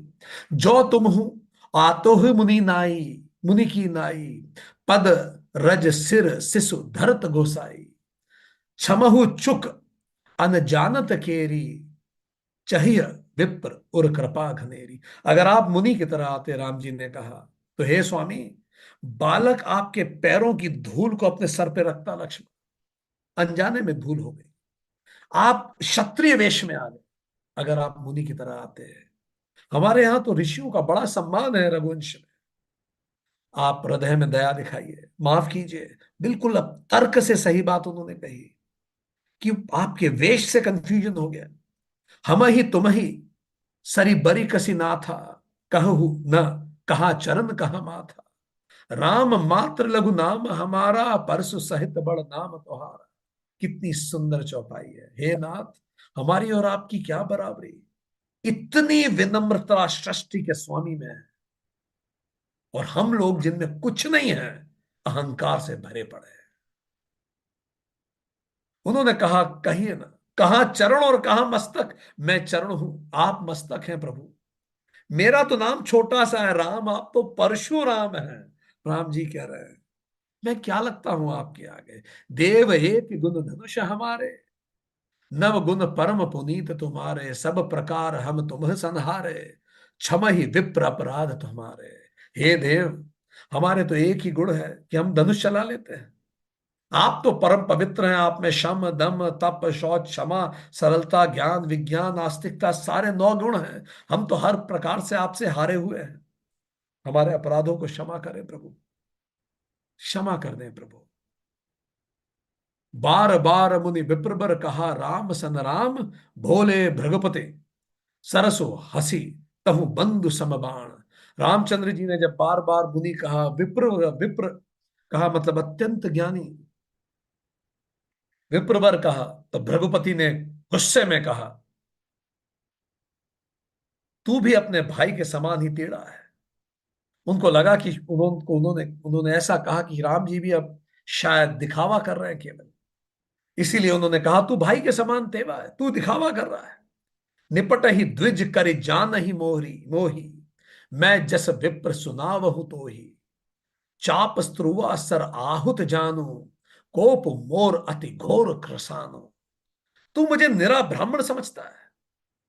मैं जैसा विप्र हूं तुझे सुनाता हूं धनुष की स्त्रुवा, बाण को आहुति और क्रोध को भयंकर अग्नि जान। मैं पूरा यज्ञ हूं युद्ध का। समधि सेत सेन चतुरंग सुहाई, महामहीप भय पशु आई। मैं ए ही परसु काटि बल दीन है, समर जन्य जप कोट नहीं कीन है। चतुरंगी सेना समस्त समय, वो लकड़ियां हैं मेरे लिए। बड़े बड़े राजा उसमें मैं काट के बलि दे चुका हूं। सेनाएं तो लकड़ियां हैं जो मैं यज्ञ में डाल देता हूं बलि के लिए। और मैंने ऐसे करोड़ों रण यज्ञ किए हैं और उसमें राजाओं की बलि दी है। परशुराम जी ने कहा, मोर प्रभाव विदित नहीं तो है, बोल से निदरी विप्र के भोरे। भंजेउ जाप दाप बड़बाड़ा, अहम अहमिति मनहु जीत जब ठाड़ा। तुझे मेरा प्रभाव मालूम नहीं, इसी प्रकार तू ब्राह्मण के धोखे से मेरा निरादर करके बोल रहा है। धनुष तोड़ डाला और तेरा घमंड इतना बढ़ गया है, ऐसा अहंकार मानो तू संसार जीत के खड़ा हो। ऐसा परशुराम जी ने कहा। राम कही मुनि कहु बिचारी, रिस अति बड़ी लघु चूक हमारी। छुअत ही टूट पिनाक पुराना, मैं कही खेत करो अभिमाना। रामचंद्र जी ने कहा, हे मुनि एक बार विचार करके देखिए, आप बहुत क्रोध में हैं। मेरी छोटी सी भूल है, धनुष पुराना था, मेरे छूते ही टूट गया, मैं किस बात पे अभिमान करूं। राम जी कह रहे हैं। और राम जी ने फिर उस प्रश्न का भी उत्तर दिया कि तू डर रहा है, तू जानता नहीं है मैं कितने क्षत्रियों को मार चुका हूं। तो रामचंद्र जी ने फिर उसका भी उत्तर दिया। इन शब्दों को गौर से देखिए, एक लाइन में कह रहे हैं कि प्रभु मैं आपका दास हूं, मुझे माफ कीजिए, गलती हो गई, ध्यान नहीं था, पुराना धनुष टूट गया। मैं आपका सेवक हूं, मैं चरण हूं, आप सर, आप चंदन हैं, मैं कुछ नहीं हूं आपके सामने। ये वो मनुष्य रूप में उत्तर दे रहे थे। इसके बाद श्री राम जी ने उत्तर दिया स्वयं विष्णु रूप में। उत्तर सुनिए आगे। जो हम निदरहि विप्र बदि सत्य सुनहु भृगुनाथ, तो असी जो को जग सुभटु जे ही भय बस ना वही मात। हे भृगुनाथ, यदि हम सच में ब्राह्मण कहकर निरादर करते हैं, अगर आपको ऐसा लग रहा है कि मैंने आपका ब्राह्मण कह के भी निरादर किया, तो फिर सत्य सुनिए। अब वो सत्य बता रहे हैं। अब जब उन्होंने शब्द कहा कि सत्य सुनहु भृगुनाथ, तो ये शब्द अचानक बहुत गहराई तक अंदर उतर गए परशुराम जी के। रामचंद्र जी ने कहा, अब तुम सत्य सुनिए। तो फिर संसार में ऐसा कौन योद्धा है जिसके सामने डर के हम शीश नवा दें? ऐसा कोई नहीं इस सृष्टि में जिससे हम डर जाएं। देव दनुज भूपति भट नाना, संबल अधिक हो बलवाना। जौरन हम ही पछौरे को, लरही सुखेन काल किन हो। देवता दैत्य राजा या बहुत से योद्धा, वे चाहे बल में हमारे बराबर हो या अधिक बलवान हो, यदि रण में कोई हमें ललकारे तो हम उतर के उससे युद्ध करेंगे। फिर भले काल ही युद्ध करने के लिए क्यों ना ललकार ले। अब श्री राम जी की भाषा बदल रही थी। अब ये वो भाषा थी जो हृदय में उतर रही थी परशुराम जी के। क्षत्रिय तनु धरी समर सखाना, कुल कलंक ते ही पावर आना। कहु सुभाव न कुलहि प्रशंसी, कालहु डरहि न रन रघुवंशी। क्षत्रिय का शरीर धरकर जो युद्ध में जल गया, डर गया, उस नीच ने अपने कुल पर कलंक लगा दिया। मैं स्वभाव से क्षत्रिय हूं, मैं कुल की प्रशंसा करके नहीं कहता, पर रघुवंशी रण में काल से भी नहीं डरते। धीरे धीरे उनकी बात सुनकर परशुराम जी को रिमाइंड होने लगा कि वो किससे बात कर रहे थे। विप्र बस के असी प्रभुताई, अभय होई जो तुम ही डराई। सुनु मृदु गुण वचन रघुपति के, उधरे पटल पर सुधर मति के। ब्राह्मण वंश की ऐसी ही महिमा है कि जो आपसे डरता है वो सबसे निर्भय हो जाता है।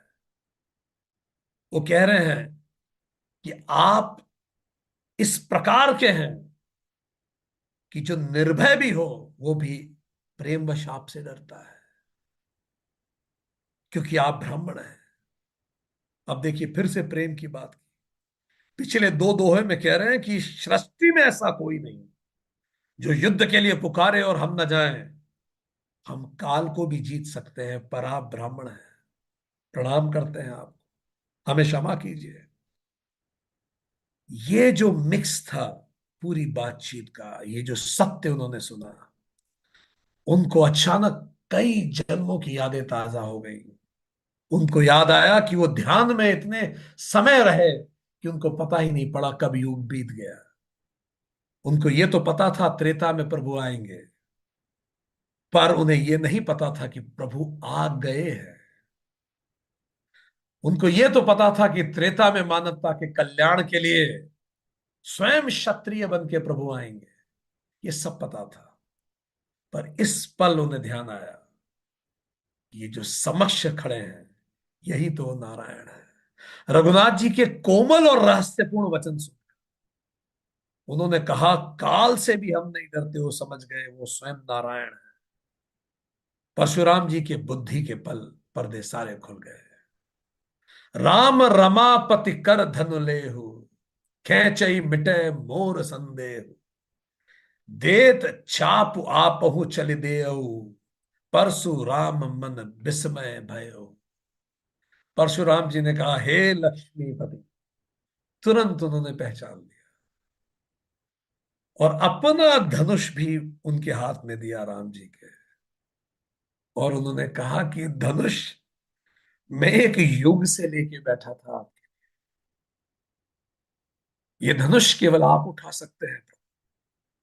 एक बार इस धनुष को खींचिए, इसकी प्रत्यंचा खींचिए, ताकि मेरा बचा हुआ संदेह भी मिट जाए। परशुराम का धनुष स्वयं विष्णु के अतिरिक्त कोई नहीं उठा सकता। उन्होंने अपना धनुष श्री राम के हाथ में दिया। श्री राम ने धनुष पे प्रत्यंचा चढ़ा के तीर चला, और जैसे ही वो प्रत्यंचा चढ़ा के तीर चलाया, वो धनुष अपने आप ही चला गया। परशुराम जी स्वयं समझ गए कि यह धनुष नारायण के पास चला गया। तब परशुराम जी के मन में बड़ा आश्चर्य हुआ, आंखों में आंसू भरकर एक युग से तप में थे परशुराम जी। जाना राम प्रभाव तब पुलक प्रफुल्लित गात, जोरी पानी बोले हृदय, वचन हृदय ना प्रेम मात। उन्होंने श्री राम जी को जान के उनका शरीर पुलकित हो गया, प्रफुल्लित हो गया। इसी इन्हीं का तो वो इंतजार कर रहे थे। हाथ जोड़ के बड़े प्रेम से आंखों में आंसू भर के परशुराम जी बोले, जय रघुवंश बचन बन भानु, गहन दनुज कुल दहन कृसानु। जय सुर विप्र धेनु हितकारी, जय मद मोह कोह ब्रह्महारी। हे रघुकुल रूपी कमलवन के सूर्य, हे राक्षसों के कुल रूपी घने जंगल को जला देने वाले अग्नि, आपकी जय हो। हे देवता, हे ब्राह्मण, हे गौ का हित करने वाले प्रभु, आपकी जय हो। हे मद मोह क्रोध और भ्रम को हरने वाले राम, आपकी जय हो। विनय शील करुणा सुन सागर गुण सागर, जयति बचन रचना अति नागर। सेवक सुखद सुभग अब सग सब अंगा, जय शरीर छवि कोटि अनंगा। हे विनय शील कृपा आदि गुणों के समुद्र, हे वचनों में रचना, वचनों की रचना में अत्यंत चतुर, आपकी जय हो प्रभु। परशुराम जी ने बोला, हे सेवकों को सुख देने, हे सुंदर रंगों वाले, जिन करोड़ों कामदेव की छवि जिसमें समा जाए, ऐसे हे राम आपका वंदन है। करो काह मुख एक प्रशंसा, जय महेश मन मानस हंसा। अनुचित बहुत कहु अज्ञाता, क्षमा मंदिर दुई भ्राता। अब मैं अपने मुख से आपकी क्या प्रशंसा करूं। मेरे गुरु भगवान महादेव के मानस सरोवर के आप हंस हैं। मेरे गुरु आपको भजते हैं, मैं आपको और क्या कहूं। मैं नहीं समझ पाया, मैं इतने समय तक लगातार ध्यान में था, आपका इंतजार में था, और जब आप आए ना पहचान पाया। अचानक कभी भगवान सामने आ जाते और हम नहीं पहचान पाते। उन्होंने कहा मैंने बहुत अनुचित शब्द आपको कह दिए, हे क्षमा के मंदिर, आप दोनों भाई मुझे क्षमा करें। कही जय जय जय रघुकुल केतु, भृगुपति गए बनहि तप हेतु। उपभय अभय पय अपभय कुटिल महिप डेराने जय, जह तह कायर गवही पराने। हे रघुकुल पताका स्वरूप श्री रामचंद्र जी, आपकी जय हो, जय हो, जय हो। ऐसा कह के परशुराम जी वन को चले गए, तप को चले गए। ये इस युग में परशुराम जी का कार्य समाप्त हो चुका था। राम जी आ गए थे। परशुराम जी ने युग की डोर राम जी के हाथ में दे दी। परशुराम जी ने अपना शस्त्र भी राम जी के हाथ में दे दिया। युग की डोर राम जी के हाथ में देकर, हाथ जोड़ के शीश नवाकर, वो फिर तप में चले गए। और अब ये पुनः आंख खोलेंगे द्वापर में, जब कृष्ण आएंगे। और कृष्ण को भी शस्त्र दे के परशुराम जी फिर चले जाएंगे। वो परशुराम जी जो क्रोध में आए थे, वो प्रेम से चले गए। वो परशुराम जी जो युद्ध के लिए आए थे, सब कुछ हार के चले गए। वो परशुराम जी जो परशु उठाने आए थे, अपना स्वयं का धनुष दे के चले गए। ऐसे परशुराम जी को प्रणाम। ऐसी हमारी सनातन सभ्यता को प्रणाम।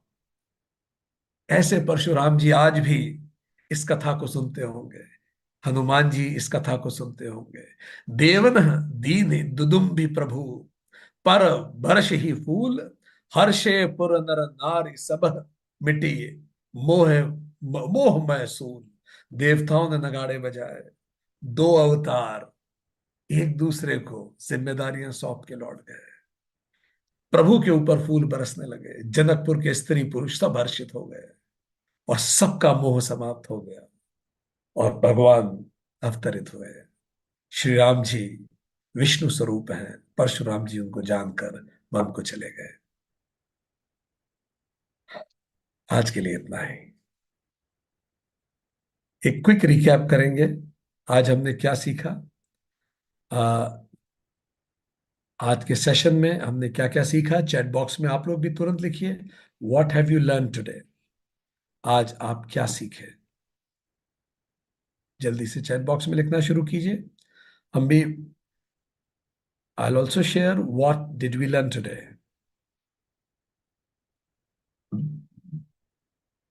परफेक्ट। सो हमने देखा कि जनक किस प्रकार धैर्य रखे। धैर्य वीर वीर का आभूषण है। कामनाएं भय और कामनाएं क्रोध और भय की जननी है। विधाता जब विपरीत होता है तो क्षण भी कल्प बन जाता है, जब विधाता अनुकूल होता है तो कल्प भी क्षण बन जाता है। समय मन के सापेक्ष है। भगवान का भक्त न डरता है न डराता है, समत्वम योगी उच्यते। भगवान राम ने किस प्रकार खुद को संतुलित रखा, आत्मावान है वो, किस प्रकार विपरीत परिस्थितियों में अक्रोध दिखाया है, जीत क्रोध है।